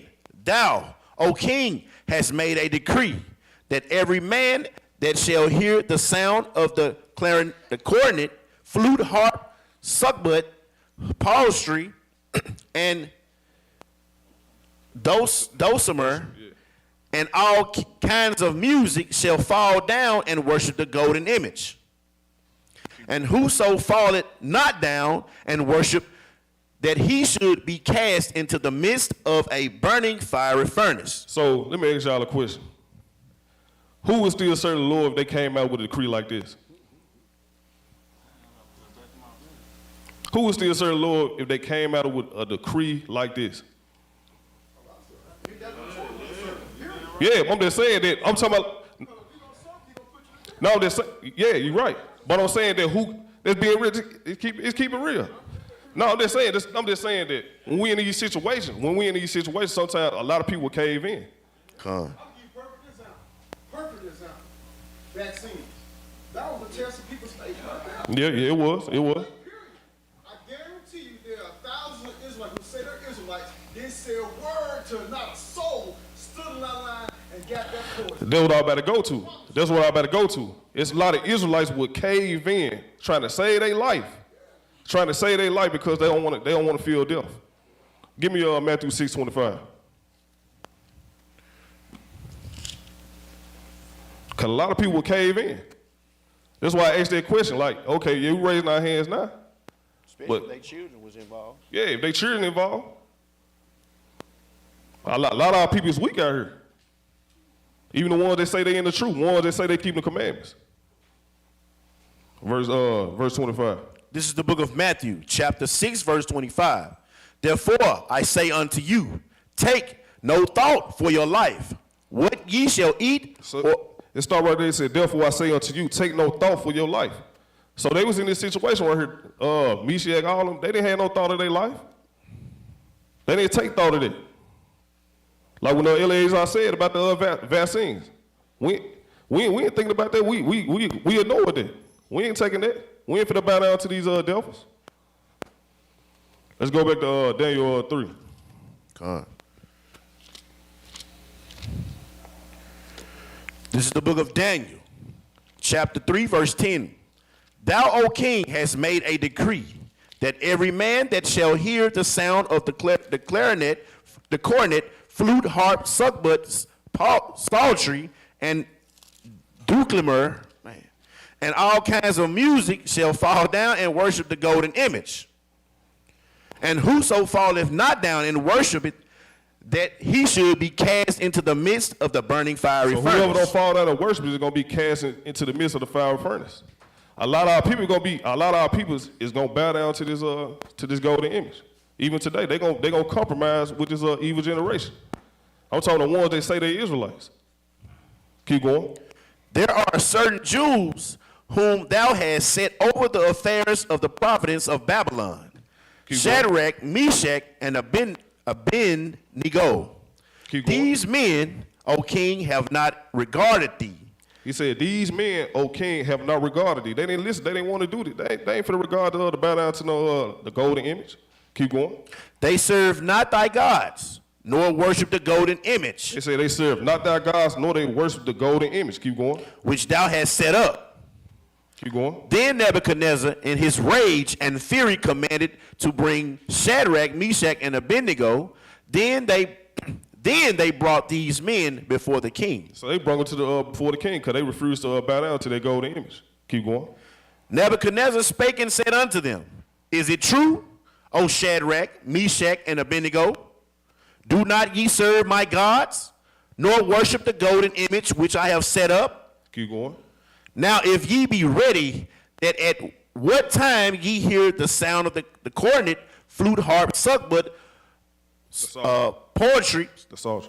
psaltery, and dulcimer, and all kinds of music, ye fall down and worship the image which I have made. Keep going. Well, but if ye worship not, ye shall be cast the same hour into the midst of the burning fiery furnace. So this is the tribulation right here. He said, but if ye worship not, ye should be cast the same hour into the midst of the burning fiery furnace. Keep going. And who is that God that shall deliver you out of my hands? He said, who is that God that should deliver you out of my hands? He questioned out our power. Keep going. Shadrach, Meshach, and Abednego answered and said to the king, O Nebuchadnezzar, we are not careful to answer thee in this matter. So he said, we are not careful to answer thee in this matter. So they weren't being careful to respond to him. They weren't being careful at all. Keep going. If it be so, our God whom we serve is able to deliver us from the burning fiery furnace. So this the glory that we need to be in our tribulation right here. They showed glory in their tribulation. They showed their faith when they was down. Keep going. And he would deliver us out of thine hand, O king. So this is what type of faith we need to have. He said, if it be so, our God whom we serve is able to deliver us from the burning fiery furnace. Keep going. But if not, be it known unto... Go back to Ann. 17. 17. And he will deliver us out of thine hand, O king. He said, and he would deliver us out of thine hand. So that's what their faith was in. Their faith was in the Most High. Keep going. But if it not... They say, but if it not... They say, but if it not, they still gonna serve the Most High. Even their life on it, even if they die right there, they still gonna serve the Most High. They won't gonna bow down. Keep going. Be it known unto thee, O king, that we will not serve thy gods, nor worship the golden image which thou hast set up. They said they ain't finna bow down to them gods. They ain't finna serve them gods. Even though you gonna try to kill us right here. Guess what? I'm still not finna bow down. That's why I asked that question, like, who would stand up for the Most High even when it's bad? Because it's so easy to stand up for the Most High when it's good. That's what I'm saying. Like, a lot of Israelites gonna bow down. I'm telling you, a lot of Israelites gonna compromise. Because they get they faith. When they faith leave, they faith gonna leave. They gonna fold. And a lot of people doing that right now. That's why I asked that question. A lot of Israelites gonna fold. Keep going. Verse 19. Then was Nebuchadnezzar full of fury, So he was mad. and the form of his visage was changed against Shadrach, Meshach, and Abednego. Keep going. Therefore he spake and commanded that they should heat the furnace 17 times more than it was wont to be heated. So he said, make it harder than what it was before it was heated. Make it worse than what it was at first. Because he was mad. His visage changed. His appearance changed. Keep going. And he commanded the most mighty men, the most mighty men that were in his army to bind Shadrach, Meshach, and Abednego, and to cast them into the burning fiery furnace. They cast me into the burning fire furnace. Keep going.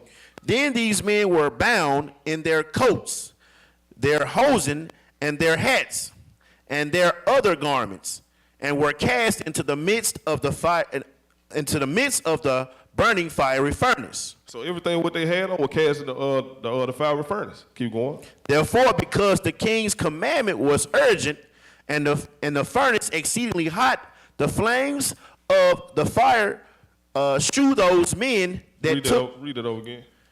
Therefore, because the king's commandment was urgent, and the furnace exceedingly hot, the flame of the fire slew those men that took up Shadrach, Meshach, and Abednego. What did it say? What did it say? He said the flame of the fire slew those men that took up Shadrach, Meshach, and Abednego. So he killed them. He killed the men that try to put Meshach them in the fire furnace. Keep going. And these three men, Shadrach, Meshach, and Abednego, fell down, bound into the midst of the burning fiery furnace. So guess what they did? They even started praising the Most High in this fire furnace right here. So will we still praise the Most High in the fire furnace that we be in sometime when it's hard? Will we still praise the Most High when we be in the fire furnace? Because sometimes we be in it. Sometimes we be in the last den. So I'm just being real. That's why I say the path to the kingdom is hard. It's hard to get there. That's why I say it's gonna be a lot of Israelites gonna compromise to this system right here, this beast system. A lot of them gonna fall. That's what I'm saying. Will you glory the Most High in your tribulation? Will you stand 10 toes down for the Most High in your tribulation? Because there's gonna be a lot of things that are gonna be taken away from us. Our comforts. A lot of this stuff gonna be taken away. Do you believe the Most High with you through your tribulation? Have you let that doubt slip in? Do you believe when you're going through something, do you believe the Most High still with you? That's all I'm saying. When that vaccine came out, man, the Most High was with us. The Most High let us still work, let us still provide for our family. And some of our jobs, they got restrictions that, man, before you even walk some jobs, man, we cannot go on some of these jobs without these vaccinations. That's why I say a lot of Israelites gonna fall to it. Can you stand 10 toes down with the Most High when you're going through something, when it get hard? Cause I'm talking the fire furnace finna heat up. It finna get worse. It probably will you still got on the 7th day when it get worse? Just like we did, like the Most High blessed us. When that COVID stuff came out, guess where we was at? Here. They were saying you couldn't even be no more than 10 people in one space. I was still having Sabbath class when that stuff. You know what I'm saying? So guess what? When all that COVID stuff, guess what we were doing out? We were going out street preaching for days, for months. Not bragging, but I don't think Israelite camp was out there like that. Just being real. So will you stand up for the Most High while you in that fiery furnace? Will you fold? Because it's so easy to say, yeah, I'm going to stand up for the Most High. Like what Peter say? Yeah, I'm going to follow you. I'm going to follow you. Guess what he did? He said he wasn't even with him. He said he wasn't even with him. He denied him. All right, go back. Verse 24. Hold on. And that's very, very, very important what King bringing out, because Peter actually walked with him. Smelt his breath in the morning. Ate with him. He was very close to Christ. And these are the same individuals that denied him. Now, who are we? We can sit here and say, Right, we ain't never seen Christ. We ain't never seen the Red Sea part. We ain't never seen manna fall from heaven. We ain't never seen 300 men take over a whole city. We ain't never seen the miraculous acts of these scriptures. Never. So that's a major statement to say. And before I say it, I gotta check myself. Because Peter said it faithfully. Father, I'm going to die with you. I'm going to jail with you. I'm going to do all this. But when he saw Christ being beaten and saw his life on the line, if he would have said, I'm connected to him, it frightened Peter. It frightened him. They had been whooping Christ bad. Them scribes and Pharisees must have been on him. He must have been like, because it's like, you can hear one of your siblings getting a whooping in the next room. If you're real close to him, you'll shed a tear for them. But to see your brother, and you can't do nothing, being beaten in the way Christ was being beaten, and you still say, look, I'm riding with you. Man, Peter, say, I don't know him. That's why I say I pray for it. I pray the Most High give me strength when that time comes, that I won't fold. Cause they being real, we'll say it right now, but we really ain't clear on that answer. Just being real. We want to lift the 500 pounds. We'll say, man, look, I'll lift that 500 pounds. But when it's time to lift it, we don't have the strength or the capacity to lift it because we didn't go through the training. So we go through that training, and one day we'll be able to. Yeah, that's why I say this. We just got to keep on enduring. It's staying. All right. I was just gonna add to what you're saying. Like we quick to say we'll lay down our lives for this truth, but when you see another Israelite getting his teeth pulled or they cutting off his fingers, not no quick death, not like bow you dead, but getting tortured, getting your limbs cut off, is you gonna be able to look at that and be like, oh man, I'm finna die for this truth. I'm with my brother. No, your flesh gonna give. Are you will? That's the question. We had this conversation in the other room. Are we really willing? If you're hearing your kids crying and screaming, are you gonna be like, man, I'm finna go get my kid? Are you gonna be able to stand? Well, the question is that do you believe there's still a Most High with you at that time? Do you believe that? Just real quick, y'all had brought up earlier when Christ basically gave Peter a second chance. Mm-hmm. So y'all brought it earlier.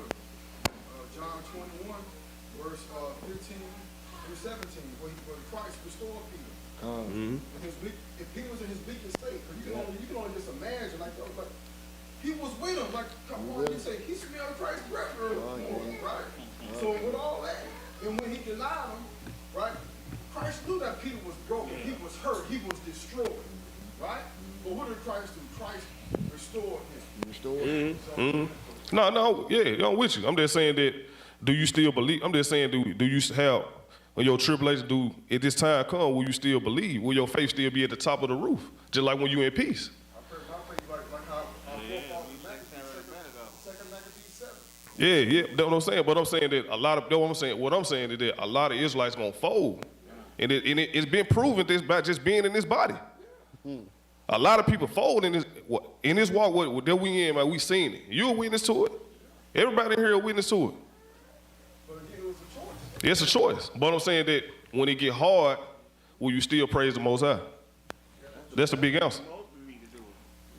All right, go back Daniel 3. Then 24, or you want me to jump up one? Now you go 24. This is the book of Daniel, chapter 3, verse 24. Then Nebuchadnezzar the king was astonished, and rose up in haste, and spake, and said unto his counselors, did not we cast 3 men bound into the midst of the fire? So he was surprised. He was amazed. He said, did we not cast 3 men bound into the midst of the fire? I'm talking the fire was heated up 7 times, worse than what it was at first. Keep going. They answered and said unto the king, true, O king. He said, true, O king. They in there. Keep going. He answered and said, lo, I see 4 men loose. Not only did he see 3 men in there, he seen 4 men loose in there. He seen 4. Keep going. Lo, I see 4 men loose, walking in the midst of the fire, and they have no hurt. And the form of the fourth is like the Son of God. So who is the Son of God? Who is that fourth man? Christ. Christ. Christ was there with him. Whatever he go, you go. He go. If you pray, if you keep the commandments in the bad times, in the peaceful time, guess who's gonna be there with you? The Christ, the Most High, gonna be with you too. So that's why I asked that question, propose that question out there. Will your faith still be at that point when it's bad? Because we know when we have peace, right? Our faith up there. You know what I'm saying? It's like I'm just thinking about something. Think about Stephen in Acts. When he was being stoned. I always wondered the kind of walk Stephen had to have. The faith Stephen had to have. You know what I'm saying? Because the truth of the matter is, if someone is trying to take your life, I don't care. You're going to try to defend yourself. You're going to try to fight back no matter what. But Stephen, it's like, well, you notice, the way I'm just kind of paraphrasing. Yeah, I got you. It said that he looked into the heavens and he said, I see the Son of Man standing. Right? And it's like when he said that, Paul and the men were Saul at the time, and the men, they get infuriated with anger. They began to stone Stephen till he died. But before he died, he said, hold not this charge against him. So what kind of faith we got to have today to be like Stephen? I think about that a lot sometimes. I think about that too. Like I want to get to that point. So I heard somebody just say that in the back, an example of Christ, because they walked with Christ. So when Christ was crucified, he said, "What? Forgive them, For they know not what they do." Stephen seen it, and then what's gonna give you even more encouragement in the hour? Anybody? I ain't gonna say anybody, but that would give you a great deal of encouragement if you arguing with some scoffers and you look up and you literally see the Most High and Christ standing right there. You're like, oh, okay, that's signaling that, okay, they finna kill me. I'm finna get up out of here. Oh, you finna pop. You finna talk, yo. You know what I'm saying? And then, my bad. Go ahead, no, I'm through. And then he even tell us in scripture though. He said he gonna give us the words to speak. So we don't even gotta prepare ourselves like that. The only thing we gotta keep on doing is keeping the commandments. He gonna give us the words to speak.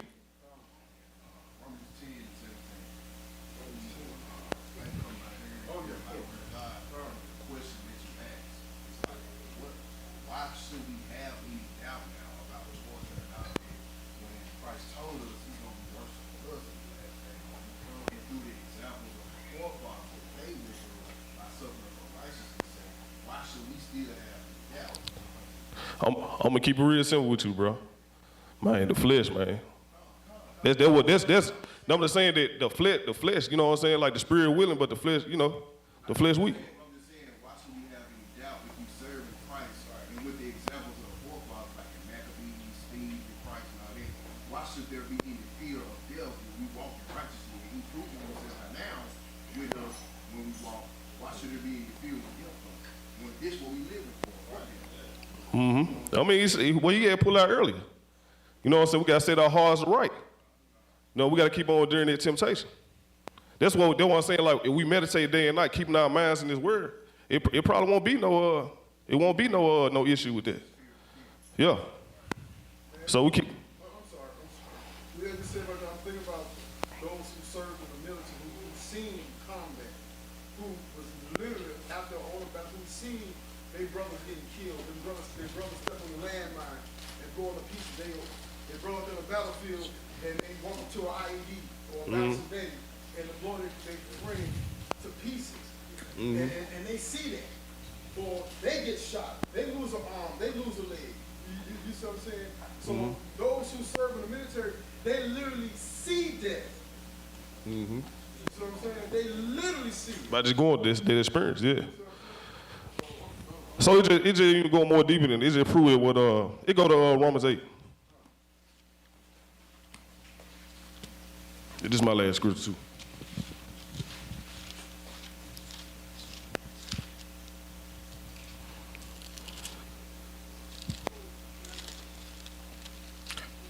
Read verse 38.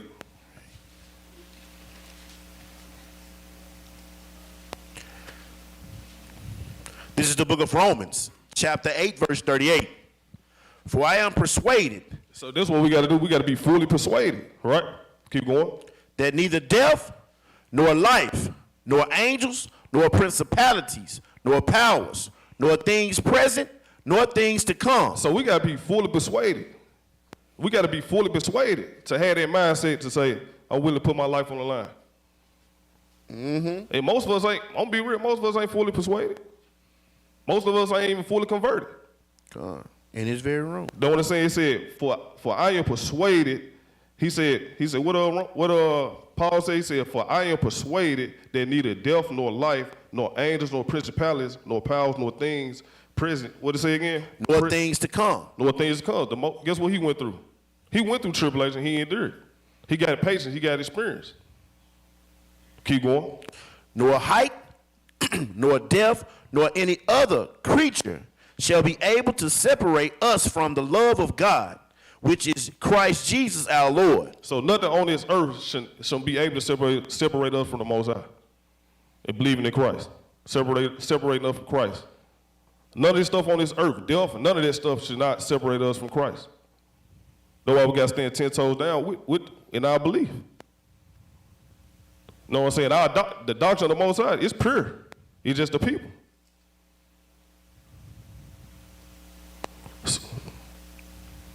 You got it. Come on now. Wherever we go, he go. Give me Acts 18. Come on. We have to have our spirit build up. From what Shimon was saying, that we don't fall in the day of trial. What you're going through now is getting you ready for a task or for whatever the Most High will have you that you're going to go through. He's getting you prepared for it. Acts chapter 18. Start at verse 5. Matter of fact, start at verse 1. There's some history in there. This is the book of Acts, chapter 18, verse 1. Read on. After these things, Paul departed from Athens and came to Corinth and found a certain Jew named Aquila, born in Pontus, lately come from Italy with his wife Priscilla, because that Claudius had commanded all Jews to depart from Rome. Claudius was one of the leaders of Rome. This is a very important precept because, you can use this as a precept that shows the book of Romans was wrote to the Romans or the Jews who lived in Rome. Read it again. Verse 2. And found a certain Jew named Aquila. Go ahead. Born in Pontus, lately come from Italy, with his wife Priscilla, because that Claudius had commanded all Jews to depart from Rome. All Jews got to get the hell out of Rome. Go ahead. And came unto them. Read. And because he was of the same craft, come on, he abode with them and wroth, for by their occupation they were tent makers. Tent makers, come on. And he reasoned in the synagogue every Sabbath. Every what? Every Sabbath. Read on. And persuaded the Jews and the Greeks. Persuaded who? The Jews and the Greeks. The Jews and the Gentiles. Read. And when Silas and Timotheus were come from Macedonia, Paul was pressed in the spirit. Read. And testified to the Jews that Jesus was Christ. Testified to the Jews that Jesus was the Messiah. Read on. And when they opposed themselves and blasphemed, he shook his raiment and said unto them, read, your blood be upon your own heads. Paul stayed in some mess. Paul had to constantly rebuke Jews. He was commissioned to go to the Gentile, but he started with the Jews. And this is one reason why the Jews hated Paul. They thought Paul was going against the law, thought Paul was trying to do something against the law. Read on. I am clean from henceforth. Read. I will go unto the Gentiles. See, y'all don't build y'all here. Y'all won't hear nothing about The gospel, the good news, he said, man, I done dealt with y'all. I done read with y'all every Sabbath day. He said, if you don't want to get it, the blood be on your hand. From this day forward, I'm going to the Gentiles. Wherever you go, he go. The Most High. Read on. And he departed thence. Read. And entered into a certain man's house. Come on. Named Justus. Uh-huh. One that worshiped God. One that worshiped the Most High, because on your journey, the Most High wants you to constantly be around men of wisdom. Sister, you're traveling. Constantly be around righteous sisters, righteous women. You shouldn't have no unrighteous people, especially in your circle. Read on. Whose house joined hard to the synagogue. Read. And Crispus, the chief ruler of the synagogue, believed on the Lord with all his house. He did what? Believed on the Lord with all his house. Read. He kept the commandments. Come on. And many of the Corinthians hearing believed. And many of the Corinthians hearing this about his house believed. And were baptized. Read. Then spake the Lord to Paul. Who spoke to Paul? The Lord Read. to Paul Uh-huh. in the night by a vision. Uh-huh. In the night by what? A vision. By a vision. Read. Be not afraid. What? Be not afraid. Because Paul was doing a lot of traveling, teaching the gospel. He had to go places where he was a upholder of the law, and take certain brothers and sisters to jail. So he had to return and do a double back at most of the places before his conversion, rather. Read on. But speak and hold not thy peace. He says, be not afraid, but speak. This is what we need to do. This is one way how we can silence the flesh, by not having fear. The Most High has not given us the spirit of fear, but a peace and a sound mind. One thing that can move you out of your position is fear. That's why every time the brothers read this, when either the Most High power was speaking, if it was a prophet speaking, or it was Christ here speaking, he always started out with, be not afraid.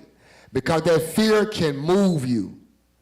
The lion's den, the fear of the lions, the fear of the darkness, could have caused Daniel to be moved out of the position where he needed to be, being on this journey. You have now said, I'm going to serve the Most High. You are now on the narrow road. Now the enemy wants to divert you off the narrow road. That's why the Most High said, on this road, don't go to the what? The left or to the right. So the enemy's job is to make you so afraid that you go another route, that you get off that road.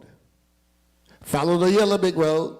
But on the yellow brick road, you got lions, you got ghouls, you got popping and all these things that can put you to sleep. You got so many troubles on this road. Your job is to stay on the road. His job is to get you off the road by primarily using fear.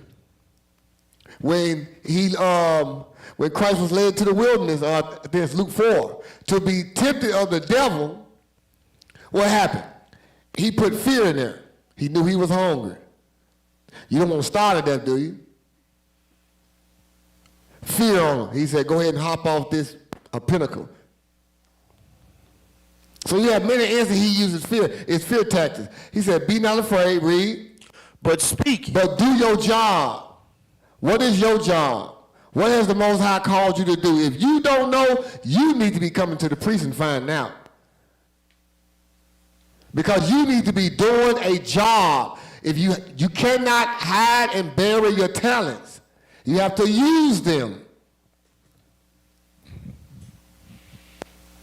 And if the Most High Christ said he come back and you done buried your talent and you never used it, he said he gonna cast you where the unbelievers are. Go back and read it again. Then spake the Lord to Paul. Then spake the Most High to Paul, read. In the night by a vision. Read. Be not afraid. Don't be afraid. But speak. But speak. And hold not thy peace. Don't hold your peace. Read on. For I am with thee. For I'm with thee. And no man shall set on thee to hurt thee. Ain't nobody gonna hurt you either. Hold on. He said, ain't no man gonna hurt thee, but I read in, so I'm gonna give me 2 Corinthians 11 and 25. Hold that. Give me 2 Corinthians. Something wrong, because he said, ain't nothing gonna hurt you. Let's see what's going on here. 11 and 25.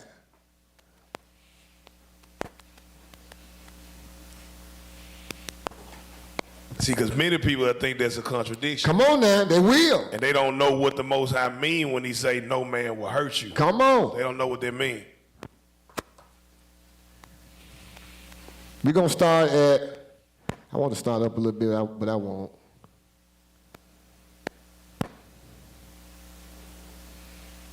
Okay. Read verse 21. This is the book of 2 Corinthians, chapter 11, verse 21. Okay, now, how did Christ glorify the Most High God in his life? By what? By what? Suffering. Okay, keep that in mind. Read that. This is the book of 2 Corinthians, chapter 11, verse 21. I speak as concerning reproach. Concerning what? Reproach. What? Reproach. Reproach. That's one thing that can get you on track. He with you. Wherever you go, he going.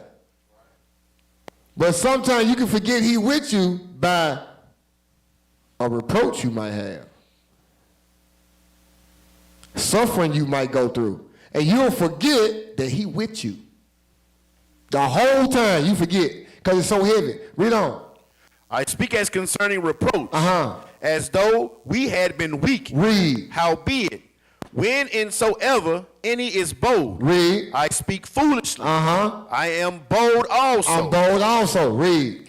Are they Hebrews? Are they Hebrews? Read. So am I. So am I. Are they Israelites? Are they Israelites? So am I. So am I. Are they the seed of Abraham? Are they the seed of Abraham? So am I. So am I. Read on. Are they ministers of Christ? Are they ministers of the Most High in Christ? Or Christ? Read. I speak as a fool. Read. I am more in labor. In laborers. More abundant. Now when he speaks of Christ, look at the next words that come out of his mouth. Laborers. Read. In stripes above In measure. laborers what? In labors more abundant. He worked till his hands bled. Read. In stripes. In stripes. Above measure. Above measure. Read on. In prisons. Read. More frequent. More frequent. In deaths. Off. In what? In deaths. Off. In jeopardy of my life often. Read. Verse 24. Of the Jews 5 times received I 40 stripes. 40 what? 40 stripes. 40 stripes. Read on. Save one. Save one. Thrice was I beaten with rods. How many times was he beaten? 3 times. Read. Thrice was I beaten with rods. Read. Once was I stoned. Thrice I suffered shipwreck. Thrice I suffered shipwreck. A night and a day. A night and a day. Have I been in the deep. I have been in the deep. Read on. In journeying often. Often. In perils of water. Read. In perils of robbers. Read. In perils by mine own countrymen. By who? My own countrymen. Man, Paul was going through it. But I thought he wasn't supposed to be hurt. Read. In perils by the heathen. Read. In perils in the city. Read. In perils in the wilderness. In the wilderness. Read on. In perils in the sea. In the sea. In perils among false brethren. Among false brothers. Read. In weariness. In weariness. Weariness. In painfulness. In watchings often. Read. In hunger. Read. In thirst. Read. In fasting. Dog. Often. Dog. And you think you going through something. But it's a reason why you go through that. You got to glorify the Most High. Your situation, your life got to glorify him. Read. In cold and nakedness. And nakedness. Read. Verse 28.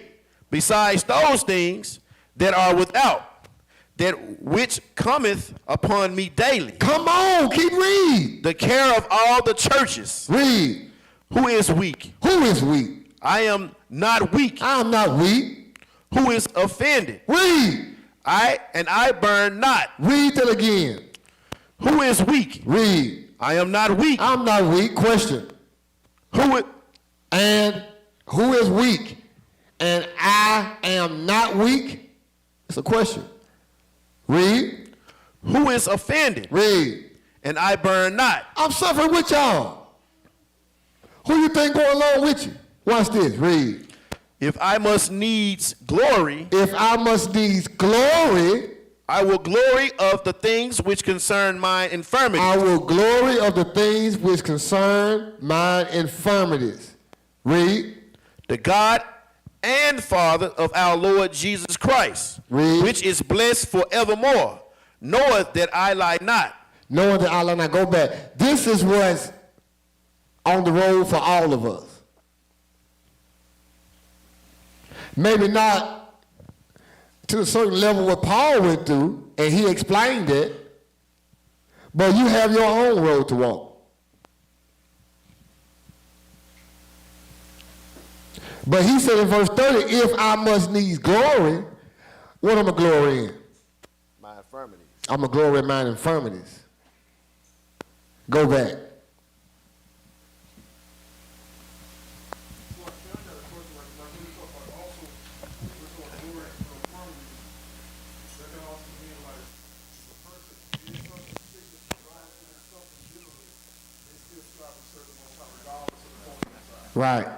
Right. This is how we got to look at it. We are going to acquire and be rewarded with a lot of stuff, good things when we get on the other side, even a new body. That was something. So that means you have to take this body and use it to glorify the Most High God. This is what we need to do. That's why I say you have to be born again. Do you go back in your mother's womb? No. You have to give this life up and sacrifice it. Read. Go back to Acts 18 and 10. Yeah, Acts. Salaki, King. Come on up. Just to touch on that hurt, so we can give people understanding on that. I cannot show in the precept. Go ahead, King. Get Luke 21 real quick.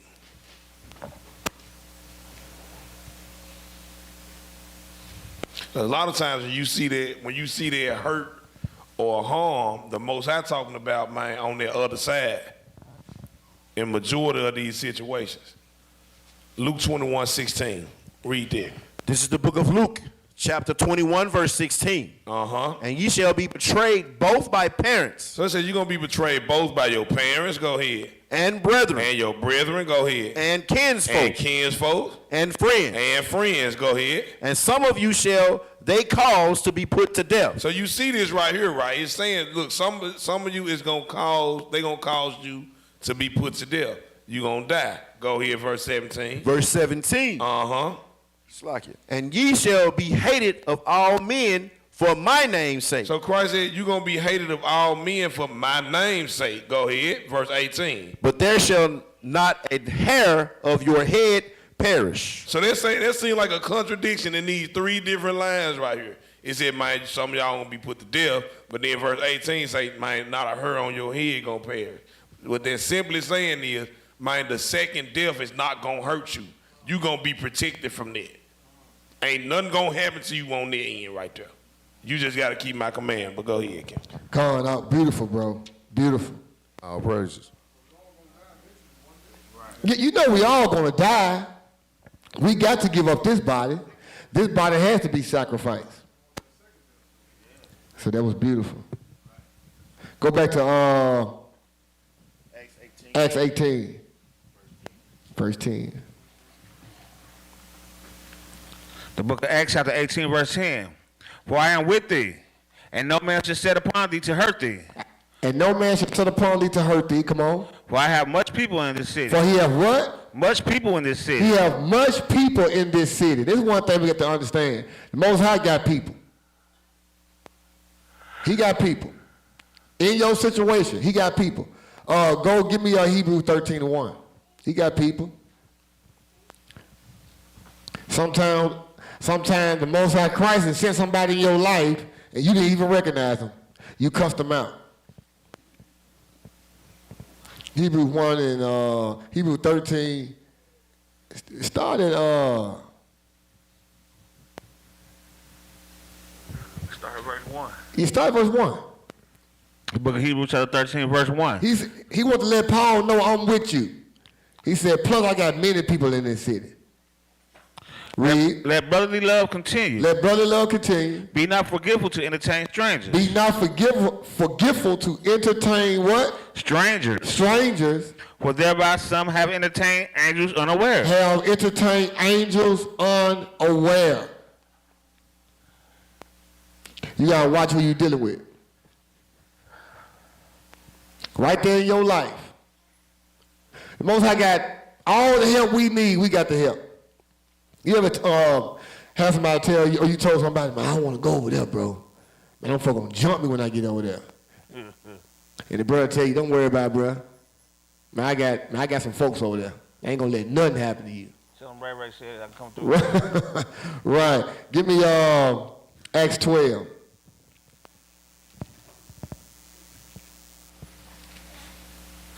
Acts 12. Wherever you go, he go. I got you. He said, I got you covered. Acts 12 and 1. The book of Acts chapter 12, verse 1. Uh-huh.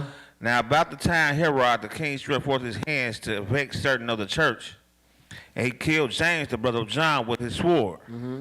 And because he saw it pleased the Jews, Come on. he proceeded further to take Peter also. Go ahead. Then were the days of the unleavened bread. Uh-huh. And when he had apprehended him, he put him in prison. You put him where? They put him in prison. Wherever you go, he go. Go ahead. And delivered him to 4 quartersmen. Go ahead. Quarterians?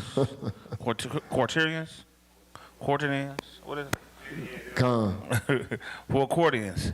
Go ahead. Of soldiers to keep him. Uh-huh. Intending after Easter to bring him forth to the people. Come on.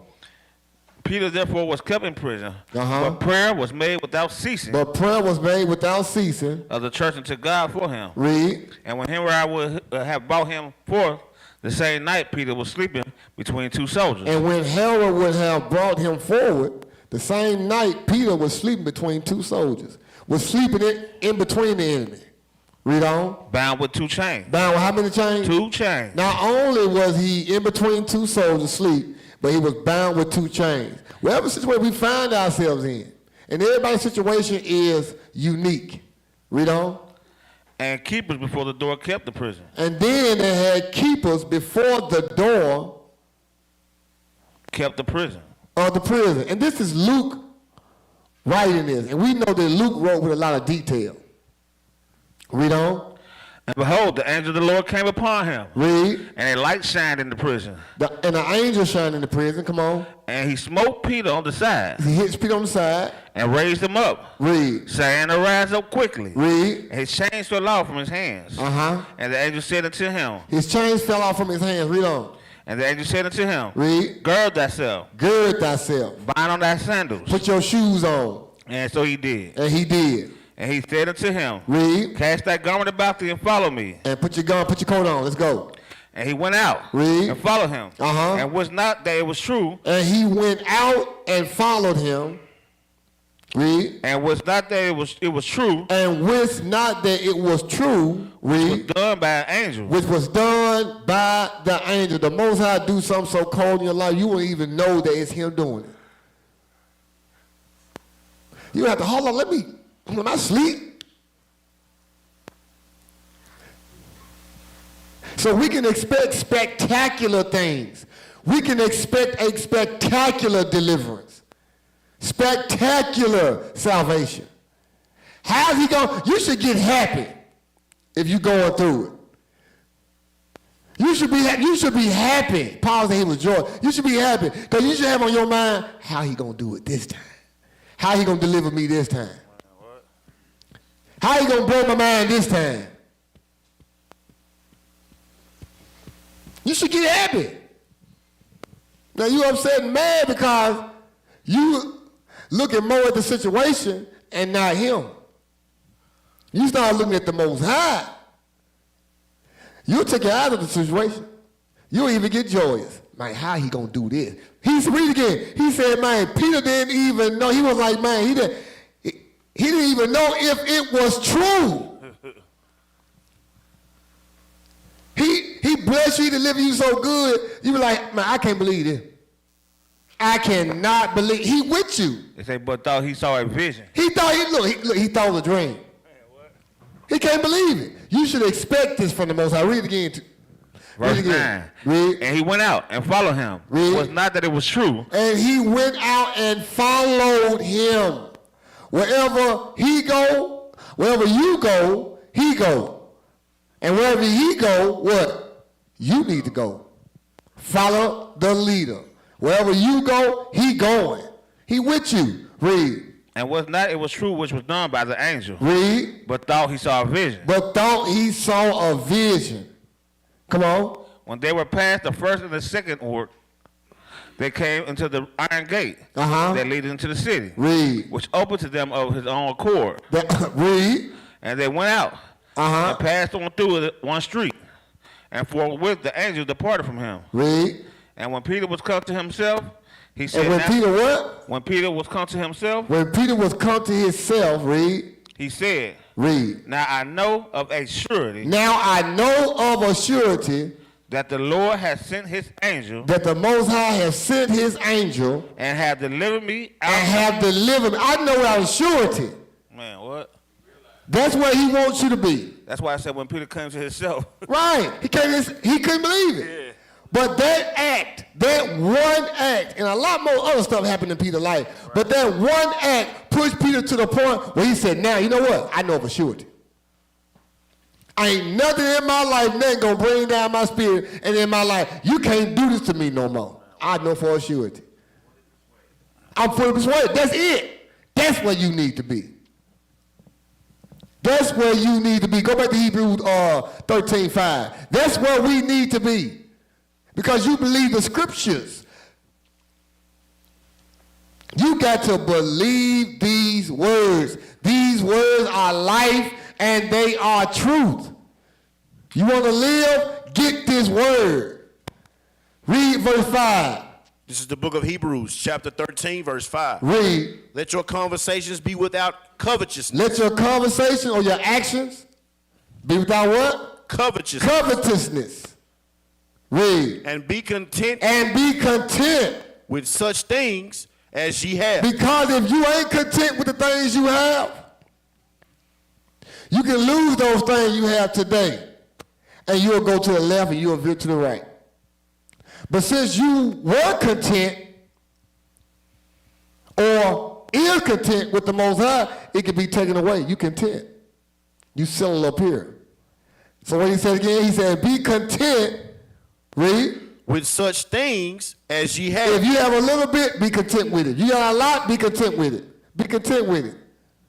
Read. For he have said. For he have said what? I will never leave I you. will never leave you. Nor forsake. Nor forsake thee. Read verse 6. That's a promise. You believe that? Come on. He right there. He ain't going nowhere. I don't care how bad it is. This is a promise. Go back to Peter. Peter said, I'm convinced, man. Look, I know he with me. For surety. Wherever I go, he going. The hang-up is on us because we in this flesh. See, Peter said, I don't know him because he was scared. Whatever they were doing to Christ, Peter did not want that to be happening to him.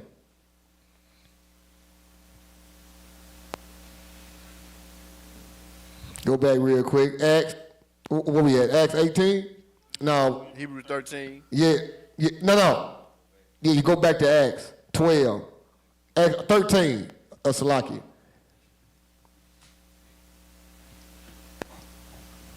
Come on now. That's what we got to do, brothers and sisters.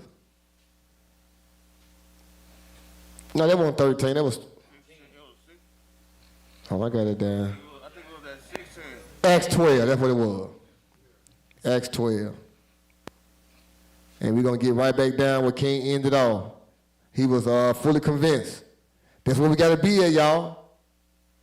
to know the Most High power with you, man, I know sometimes, you know, it get a little bit rough, but no, get up, stop crying, dust yourself off, wipe your face, shut the hell up.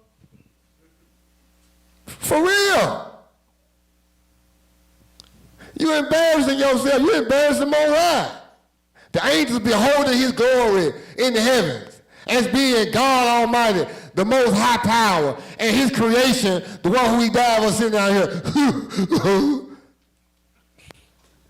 I can't take it no more. They beholding the glory of the Most High in the heavens. You can't see it because you done forgot he with you. And you, have you ever heard somebody cry like that? What the hell? All right, go ahead and read. This is the book of Acts, chapter 12, verse 11. Come on. And when Peter was come to himself. When he was come to himself. Read. He said. What did he say? Now I know of a surety. Stop. He come to himself. You know what a first precept come to mind is when, and a lot of things happen when we come to our senses. The prodigal son came to his senses. He was first eating with the pigs. But he's like, hold on, my daddy owned. So sometimes we got to come back, get your eyes off your situation, and get back to your senses. The same one who put you in it can get you out. The same one who put you in it can get you out. The same one who created it can get you out of it. He created the fish for Jonah. It was dark up in there. The Most High put him in there. But sometimes we get pissed off because we don't want to be in there, period, and then we don't even know how long we're going to be in there. Did Jonah know how long he's going to be in there? He didn't know he was going to be in there 3 days and 3 nights. Damn. He didn't know that. But he didn't trip because he know he was wrong. So maybe you got to stay in the dark situation until the Most High is able. Go ahead, Art.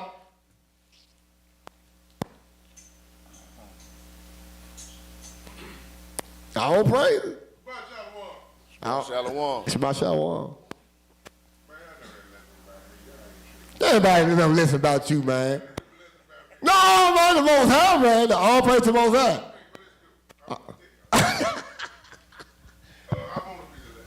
All praise. I saw something on the internet. It ain't all bad.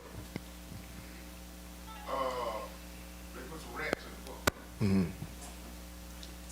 And they had the bucket filled up just enough where they couldn't get out. And the first set of rats they put in there, after about an hour they drowned. Then they put another set in there, and they let them sit in there for about 30 minutes, then they came and got them out. They let them rest up, and then they put them back in the water. The second set of rats swam for 20 hours because they believed that somebody was going to come here. Mm-hmm. Come. Wow. The idea of faith Come. is strong. Come. It's something to that. Come. You know what I mean? If you believe that somebody coming to save you, Right. you can make it through anything. That's right. There's that belief. Even a rat guy. That's right. That's right. That's Knowing right. all this, Mm-hmm.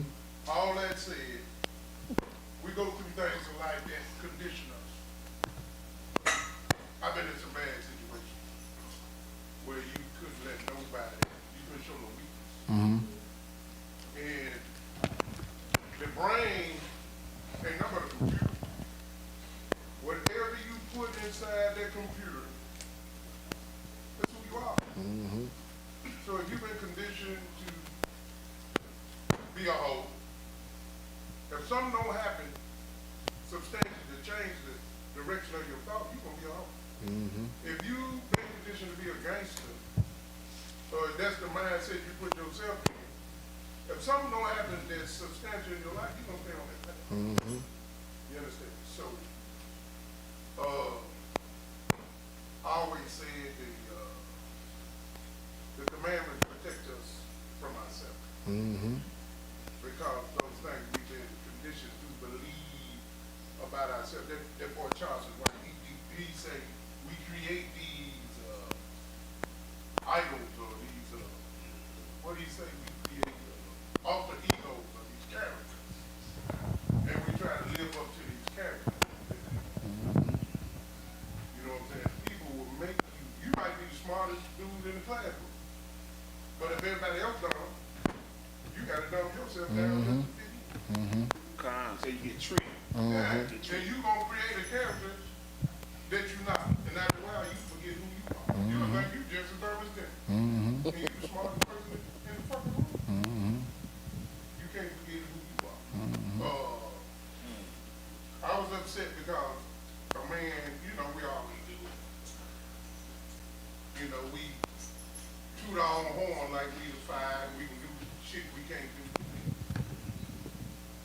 And when you fall short, you know, you can't, some people, if they depending on you, some things you can't be short of. Some things you can't, the Most High give you a job, you can't fall short on the job. That right? You understand? And that's what this, you know, when you talk about that conditioning, King. those little tests, you know, that you got to pass. Oh man, you'll think you got it, and it'll come at you in a whole nother different way, and you'll be burnt up. And you'll see, man, I got to start from square one. You know what I'm saying? You start all over. King.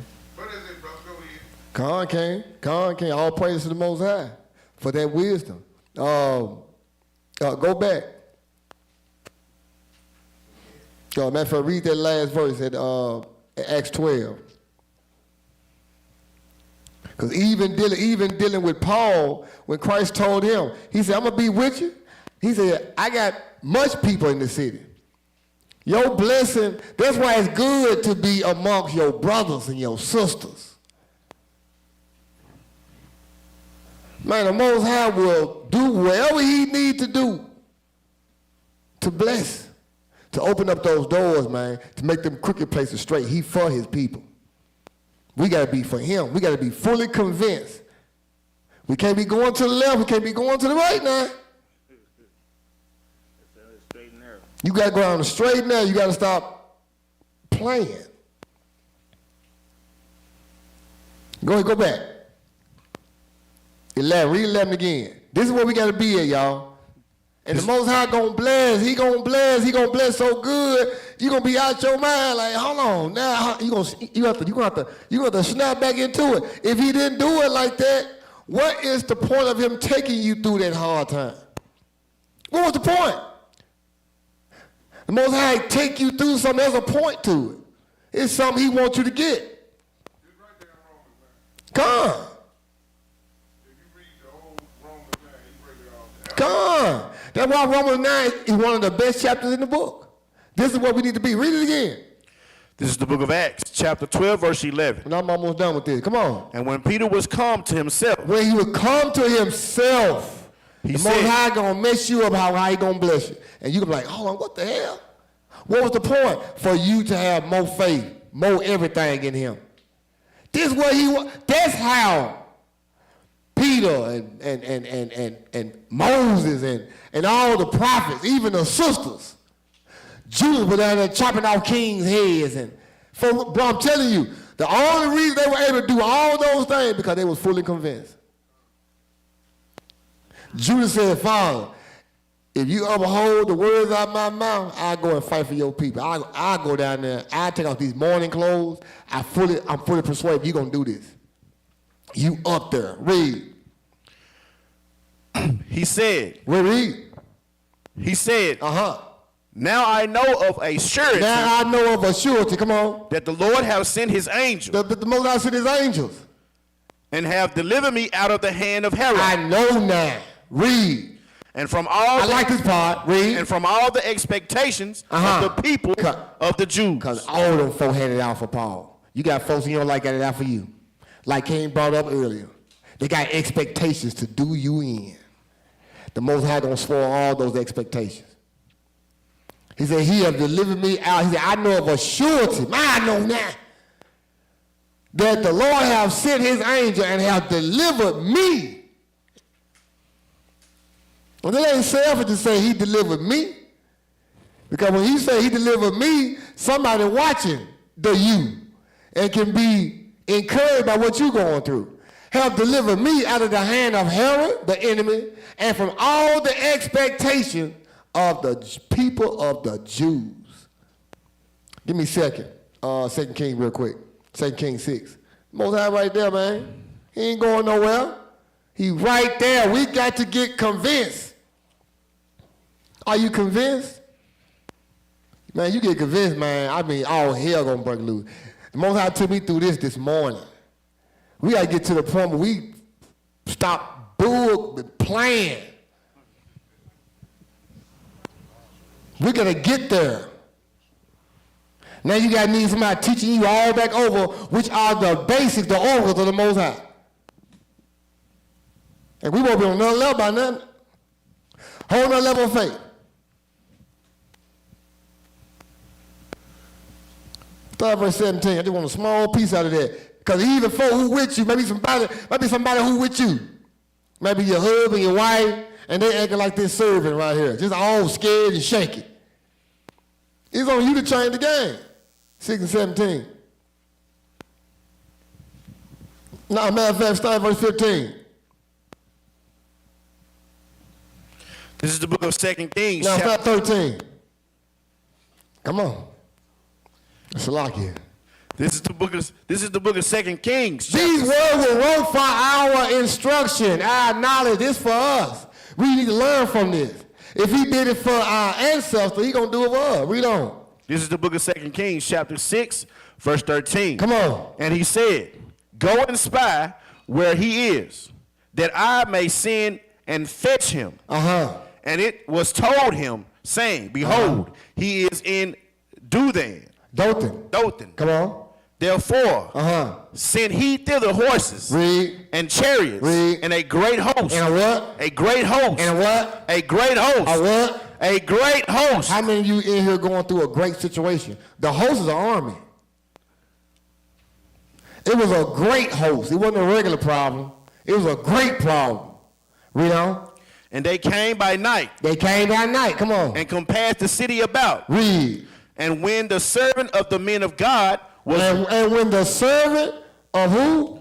Of the man of God. Read. Was risen early. Come on. And go forth, behold, and hosts compassed the city both with horses and chariots. Read. And his servant said unto him, what did he say? Alas, my master, how shall we do? Do you got somebody in your life right now that when problem hit, they say, what we gonna do? What we gonna do now? Don't you be one saying, yeah, what we gonna do? The blind can't lead the blind.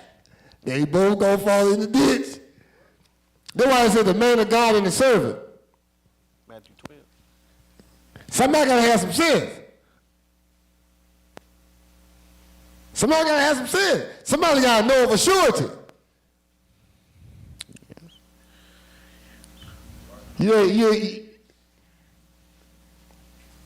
Somebody gotta know he there. Read. Verse 16. Come on. And he answered, Read. Fear not. Fear not. I told you. That's the first thing. It's always fear. Fear of what? It's so much in this world that you can be scared of. Oh, it's so much, man, that can just just make the hair up on your back stand up. And then what happened with a cat? When a cat hair on the back of his neck stand up, he's scared, boy. He getting ready to fight. He's like, oh, I'm gonna win or lose. But I'm gonna scratch his ass up. For real. He's scared. Fear not. That's the first thing. You gotta lose fear. If you want to know of a surety, if you want that mind to know of a surety, you gotta lose that freaking fear, dude. If you got the spirit of fear on you, that's a devil. Because the Most High has not given us of that spirit. Most High give us good spirits. If you got that fear, you scared, you got a devil on you. You got a devil on you. You need to get rid of that fear. How you going to be scared and you got the God of heaven and of earth, made everything? It's just a test. Consider it not strange concerning the fiery trials, which are to try you as though some what? Strange thing has happened. That's what the Bible say. This ain't strange. He with you. He building you up like King brother earlier. He gonna use this. He using this. Read on. And he answered, fear not. Fear not first. Read. For they be with us. For they, don't be scared. I'm telling you, but I believe this. I really believe this, man. That's why I tremble when I sin. I tremble even more when there's a bigger sin in my face that I'm being tempted with. Because I know if I taste it, I might die. Because I know he watching me, bro. He right there. Read again. And he answered, Read. Fear not. Don't be scared. For they that be with us Read. are more than they that be with them. Stop playing, man. You stop playing with these scriptures. We can stay right here. Whatever kind of situation you got, it ain't nothing. Most High got more people than them. He got more power than that bullcrap situation. So what's the problem? He wants you to get something out of this. He wants you to, man, bump some music. And folks look at you like, hold on, what you bumping? You dancing and smiling for? And the IRS friend of mine come over here and arrest you. What you smiling for? Man, God know the Most High. How he gonna do it this time? How he gonna do it? How he gonna? I know he gonna do it. That's faith. Yeah, he's a damn fool. He up there building the ark. It ain't rained in 100 years. He's singing. He got animals. He go crazy. But that was the one, because he knew the Most High was with him. He said, fear not, for they that be with us are more than they that be with them. Read. And Elisha prayed. And Elisha prayed. And said, Lord, I pray thee, open his eyes. Hey, I want every leader in the house to just pray a quick prayer. I want us all to agree. We ain't got to pray it online or nothing. But I want us to agree in the next 30 seconds. No, ain't nothing about it. We just gonna pray within our mind, this common prayer, and all we're going to pray for is that the Most High open up somebody's eyes. Let's agree to that right this hour. What time is it? 8:13. No, it's 5:13. 5:13. Look. For real, no, we got to use this. Look, bro. We got to use this power that was given unto us, bro. Hey, we got to use this power that was given unto us. The Bible tells me the effectual fervent prayer of a righteous man availeth much. So that means the Most High gonna hear. So in 3 seconds, we ain't gotta say nothing, but we're gonna be quiet for like 5 seconds. And now, in 3 seconds, we're gonna pray for 10 seconds, I'll say. In our mind, it's quiet, about 10 seconds. And all we doing is touching and agreeing that the Most High opens somebody's eyes up. How about that? All praise. All right, 1, 2, 3.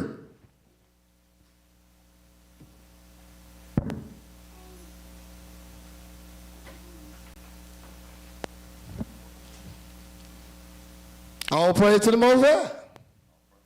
We just did that together. You think the Most High ain't here? He right here with us. Read verse 17 again. Verse 17. Read. And Elisha prayed. Read. And said. Say what? Lord. I pray thee. I pray you. Open his eyes. Open this man's eyes. Read. That he may see. That he may see. Open his eyes so he can see what? What do Elisha want his eyes open for? Read. And the Lord opened his eyes. This is the reason why. Read. Of the young man. Uh-huh. And he saw. Read. And behold, The mountain was full of horses and chariots of fire round about Elisha. Read. And when they came down to him, Elisha prayed unto the Lord and said, smite this people, I pray thee, with blindness.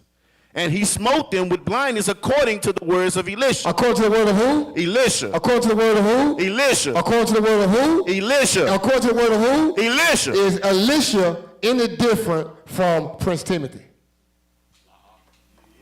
Yeah, he is. We know he is. But he an Israelite. He an Israelite. Come on, man. You know what I'm talking. We know that. According to the word of Elisha, if the Most High is with you, he's communing with you.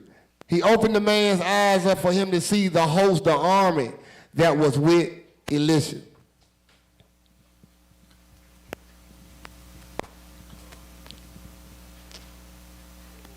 What the scripture in Romans I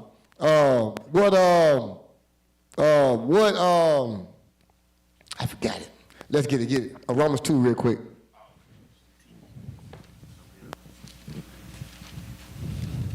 So is there? Yeah, 3, Romans 3 and 1. That's it. We got to understand what we have, man. We Israelites. Our ancestors watching, man, they're like, whoa. They desire to look in the days that we doing right now. They desire to look in the plan the Most High had when their children will grow. We are their children. Read that. This is the book of Romans, chapter 3, verse 1. Come on. What advantage then have the Jew? We have a big advantage. Or what profit is there of circumcision? It's a lot of profit in circumcision, in becoming holy. Read. Much every way. Much every way. Chiefly Read. because that unto them unto who? Unto them. Read. Were committed the oracles of God. This is a generation. This is supposed to happen in our generation. It was certain things that was given to Abraham, Isaac, and Jacob that the Most High said, these things gonna pass down to your seed in their generations. He with us, y'all. He's with us. I'm about to the end. Give me Sirach 4. He's with us. He is with us. We can rejoice. Oh, Sirach 4. Sirach 4 and let me see what I want. Start at verse 11. This is the book of Ecclesiasticus, chapter 4, verse 11. He's with us. Read on. Wisdom exalted her children. Wisdom exalted her children. Read on. And layeth hold of them that seek her. Read. He that loveth her loveth life. Read. And they that seek to her early shall be filled with joy. Read. He that holdeth her fast shall inherit glory. Read. And wheresoever she entereth, the Lord will bless. Come on. They that serve her shall minister to the Holy One. He that holdeth what? Wisdom. Fast shall inherit glory. And whatsoever she entereth, the Lord will bless. Wherever wisdom, whoever allows wisdom to come in, it's going to blessings coming behind that. Read. Wheresoever she entereth, the Lord will bless. Read. They that serve her shall minister to the Holy One. Read. And them that love her, the Lord doeth love. Whosoever loveth wisdom, the Most High loveth them. Read. Whoso giveth ear unto her shall judge the nations. Whoever put their ear to her, to wisdom, will judge the nations. Come on. And he that intended unto her shall dwell securely. Read. If a man commit himself unto her. If a man commit himself unto her. He shall inherit her. Read. And his generation shall hold her in possession. And his generation shall hold her in possession. This wisdom that we is an inheritance. It's been passed down from our forefathers. This is your right, your heritage. Read on. Verse 17. For at the first she will walk with him by crooked ways. She will walk with him by crooked ways, even in the place where we don't understand wisdom. The Most High is there. Read. And bring fear and dread upon him. Read. And torment him with her discipline. Until she may thrust his soul. Until she may trust his soul. Read. And try him by her laws. And try him by her laws. This is the place. This is the point why the Most High is with us. To show us, to teach us by the laws. That's all I want from that last precept. Give me Isaiah 28. I finished 18. Go ahead, there's more meat on there. Then will she return the straight way unto him. Then will she return the straight way unto him. And this is the heritage that we have from the Most High. He got you. He said, even he will walk with you by the crooked ways. Those days when you just don't know. You was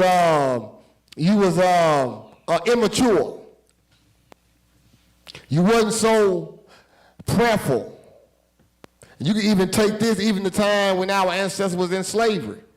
Wisdom was still with us. The Most High was still with our ancestors. Read.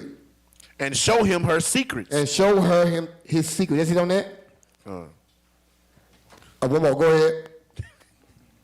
But if he go wrong, she will forsake him. If he go wrong, she will forsake him. And give him over to his own ruin. And gonna give you right over to your own ruin. This is the heritage that we have. He can either follow you and be with you wherever you go, he gonna protect you. But if you forsake him, he gonna forsake you. And he gonna give you right over to that thing that you enjoyed and you indulged in. He's very jealous. The very thing that you found comfort in and relaxation in, he'll take it away. I've been there. Just so you can understand. Everything in this world gonna burn up anyway. So he's using it to correct us. This is a bad belt. It's a leather belt. This world is a leather belt. You know, leather belt was that thing hurt. Everything in this world is meant to beat up on us. Be subject to payments. We're being corrected, but you got to endure it. You got to get him back on your side. You got to get wisdom back with you, so wisdom can follow you. I got two more precepts. Give me Isaiah 58. And I'm out of here. Isaiah 58, start at verse 8. You want 2 bars off of that, and then we're going to shoot to Exodus, and that's it. It's going to happen again. It's happening again.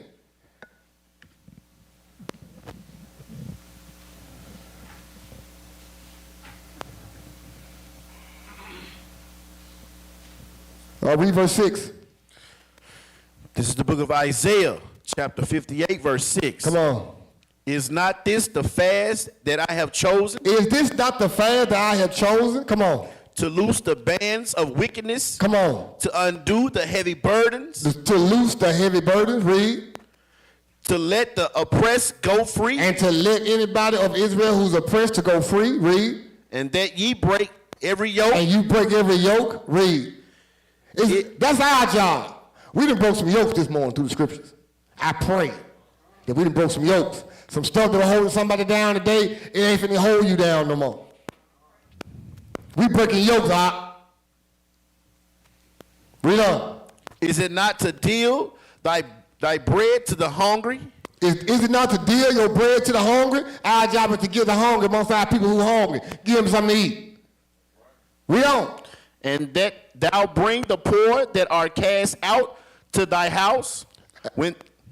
And to bring the poor that are cast out their house to who house? To thy house. To your house. Read. When thou seest the naked. When you see the naked. That thou cover him. That you cover the naked. Read on. And that thou hide not thyself from thine own flesh. And that thou hide not thyself from thy own flesh. When me and your host was riding yesterday and we seen that dude, the dude with his drawers off, that's on the street. He was in his drawer one. You know what we should have did? We knew he was homeless, right? Man, what would have been the move for us to do in humility is to take off our clothes. We got more clothes in the house.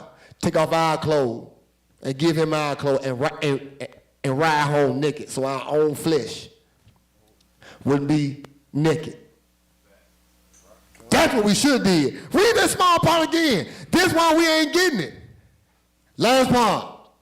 And that what? And that thou hide not thyself from thine own flesh. And that you hide not yourself from your own folk. Your own flesh. We see our own flesh out here and we just pass by. We got more love for the enemy than your own flesh. Read next verse. Watch this. Verse 8. Read. Then what? Then. You can't get the then until you get the verses prior. You want the then? Do what he said prior. Read on. Then shall thy light... Hold on. You got to get the ill first. That's right. Then the then. Then the then. This how this thing works. I'm telling you. We can do it together. Read on. Then shall thy light break forth as the morning. Then your light gonna break forth in the morning. Read. And thine health shall spring forth speedily. Don't tell me Most High can't heal nobody's body. He ain't talking about nothing with me, bro. Man, the Most High can do whatever he want to do. You can't stop nothing. He can't stop nothing. He'll heal whatever. What illness you got? What you going through? Read on. And thy righteousness what? Shall go before thee. Now, righteousness is with you. It's going before you. Now anybody go before you is there to protect you. Righteousness going to go before you. Read. The glory of the Lord shall be thy reward. And the Most High, the glory of the Most High is going to protect the backside. Give me a definition for reward. I got one more precept, that's it. Give me a definition. Come. Right. Reward. That's our own military word. The Most High gonna protect you, man. He with you. The backside of an army. The forces at the what? At the rear. He got your front, he got your back. Your righteousness is going to go before you to protect you. What's the righteousness? The law. Your obedience is going to protect you. It's going before you. The righteousness, the law. Your obedience to the law going before you, protecting your way, paving your way. Because wherever the law say, that's what you're going to do, right? Wherever the law say, that's what we're going to do, right? Come. Right. No. The righteousness is to lead the way, to show you what way to go. The Most High, the glory of the Most High going to be behind. It's going to happen again. Last precept. Give me Exodus 14, last one. He with us, y'all. When you see them UFOs in the sky, he with us. And I got one little short video. He with us. Look, every brother up here that brought precepts out, I hope we have fully convinced you he is with us. Wherever you go, he going. Exodus 14, verse 19. This going to happen again.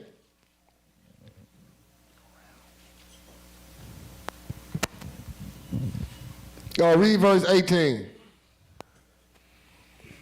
This is the book of Exodus, chapter 14, verse 18. Come on. And the Egyptians shall know that I am the Lord. Oh, they're going to know that I'm the Most High after a while. Come on. When I have gotten me more honor upon Pharaoh. When I have gotten me honor upon Pharaoh. He going to get some honor upon Pharaoh. This situation that you're going through, Most High going to use it to get glory.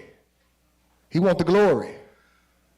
And the only way to get that glory is to take you through that hard time and bring you out of it. Come on, read. So you can know that he with you. He with you. Wherever you going, he going. You are not alone. He said he will never leave you nor forsake you. Read. Upon his chariots and upon his horsemen. Read again. And the Egyptians shall know that I am the Lord. Read. When I have gotten me honor upon Pharaoh, Honor upon Pharaoh. upon his chariots, and upon his horsemen. Go ahead. And the angel of God, which went before the camp of Israel. The angel of the Most High God, which went where? Before the camp of Israel. The Most High before us. Read. Removed and went behind them. And the pillar of the cloud and the pillar of the cloud went. You ain't reading that right. Read again. And the angel of the Lord which went before the camp of Israel. Okay, which went before the camp of Israel. Removed and went behind them. So he changed spots. The angel that was leading the camp, he changed his position. He didn't leave them. He stayed with them, but he just changed position. He went to the back.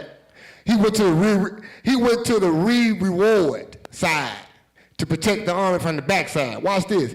Now, just because the angel left the front, is that now vacant? Let's see. Read. And the pillar of the cloud. And the pillar of the cloud went from before their face. Went from before their face. And stood behind them. And stood behind them. Come on. And it came between the camp of the Egyptians. And he came between the camp of the Egyptians. And the camp of Israel. Read. And it was a cloud and darkness to them. And it was cloud and darkness to them. Read that part. We're missing something.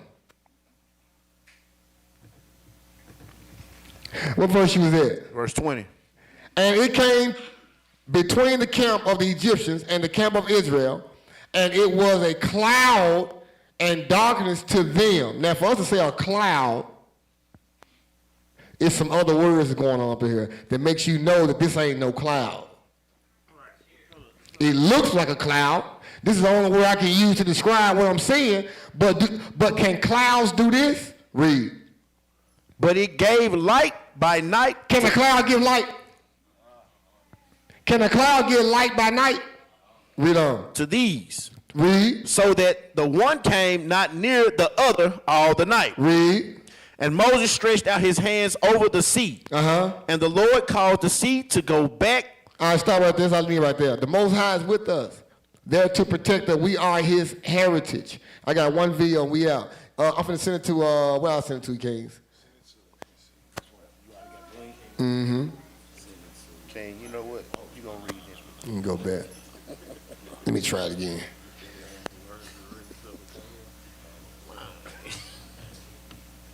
Okay.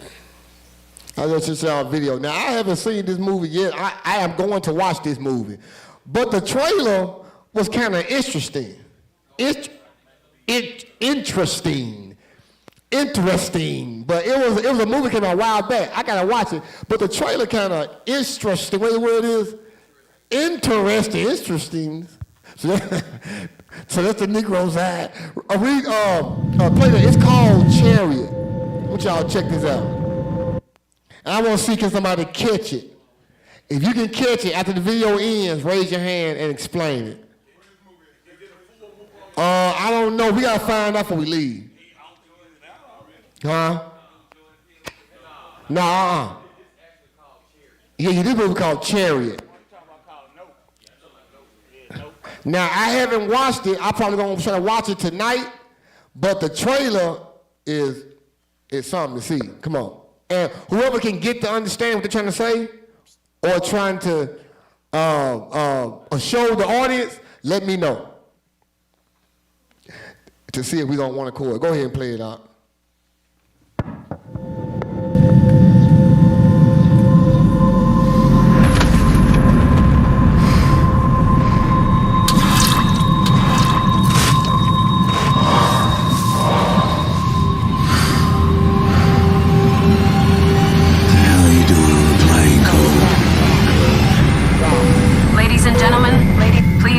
Some Edomites in here. Now, pay no attention to the Edomites. But get the message. Now, they always start off with a Jake, with a beard. Go back a little bit more. Listen, see can you catch the message. Yeah, go down. Yeah. Okay, go ahead. What number you go to back to what? I'm at 22. Ready?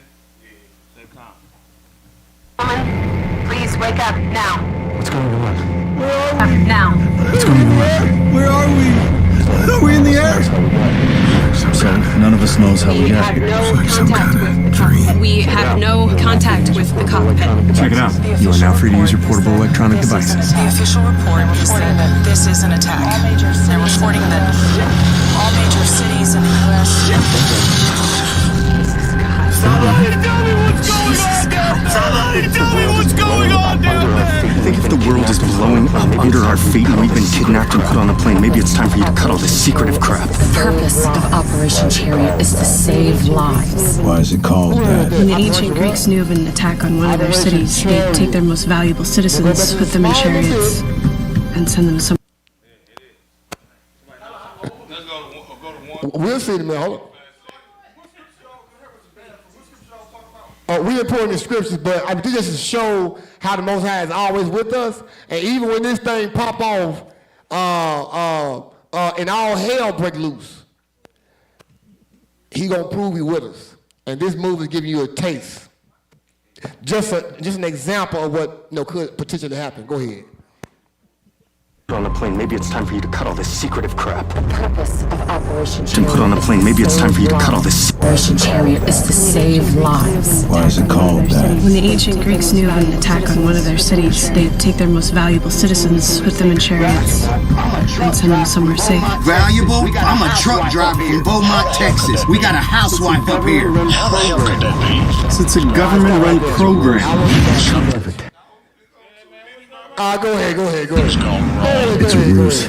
This creative attack doesn't have We're being played. Me too. Yeah, go ahead, Ken. I know how this is supposed to go down. Why are you doing this? They're gonna shoot us right out of the sky. What's it supposed to be like this? Look out! They're gonna kill all of you! Land this plane.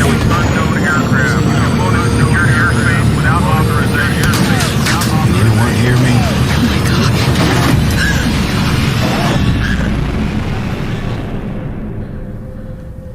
Look.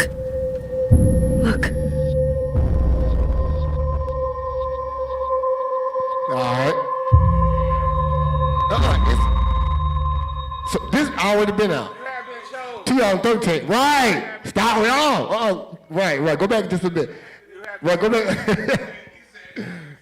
You see what he said? Somebody should have been talking about, I don't want to give y'all too much. No, give us a trailer. I ain't calling all right.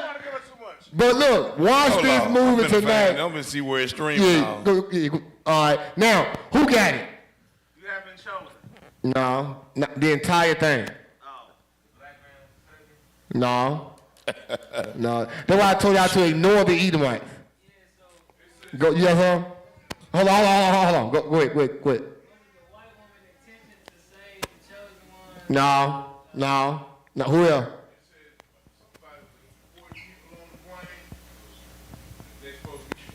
Okay, that's part of it. Anybody else? One more person. It's all about us.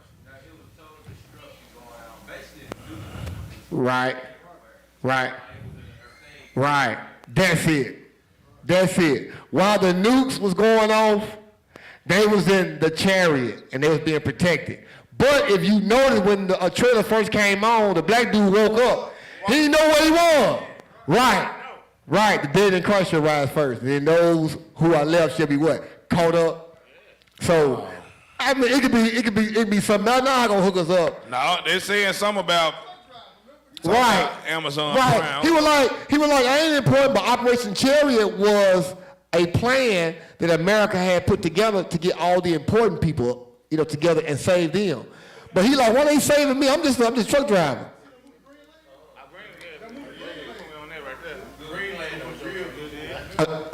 Green Land. I'm writing that down. So it's two movies though. So one of them is a sci-fi comedy. Make sure you put. So what we gonna do real quick? Chariot 2013. Family Online, we're about to close out. We love y'all. We thank y'all for joining with us here on YouTube and the World Wide Web. Check out the movie, man. It's called Chariot. Now, it's several movies that's called Chariots. So make sure you hit the link that's in the description. I think Ezra's or either Simon gonna put the description in there, and you can find that movie. Hey, I'm finna put the link. I'm finna put the link in the chat. They got the whole movie on YouTube. Come. You better watch it. Okay, put that link up. Now we're gonna see how good the movie is, but family on YouTube and on Facebook, y'all watch it. We love it. I'm Aquayaya. Maranaha. Shamar. And Ezra's behind at the Media Land. We thank y'all for joining with us. Until next time, y'all enjoy your Sabbath. Until next time, Father willing, we say Shabbat Shalom.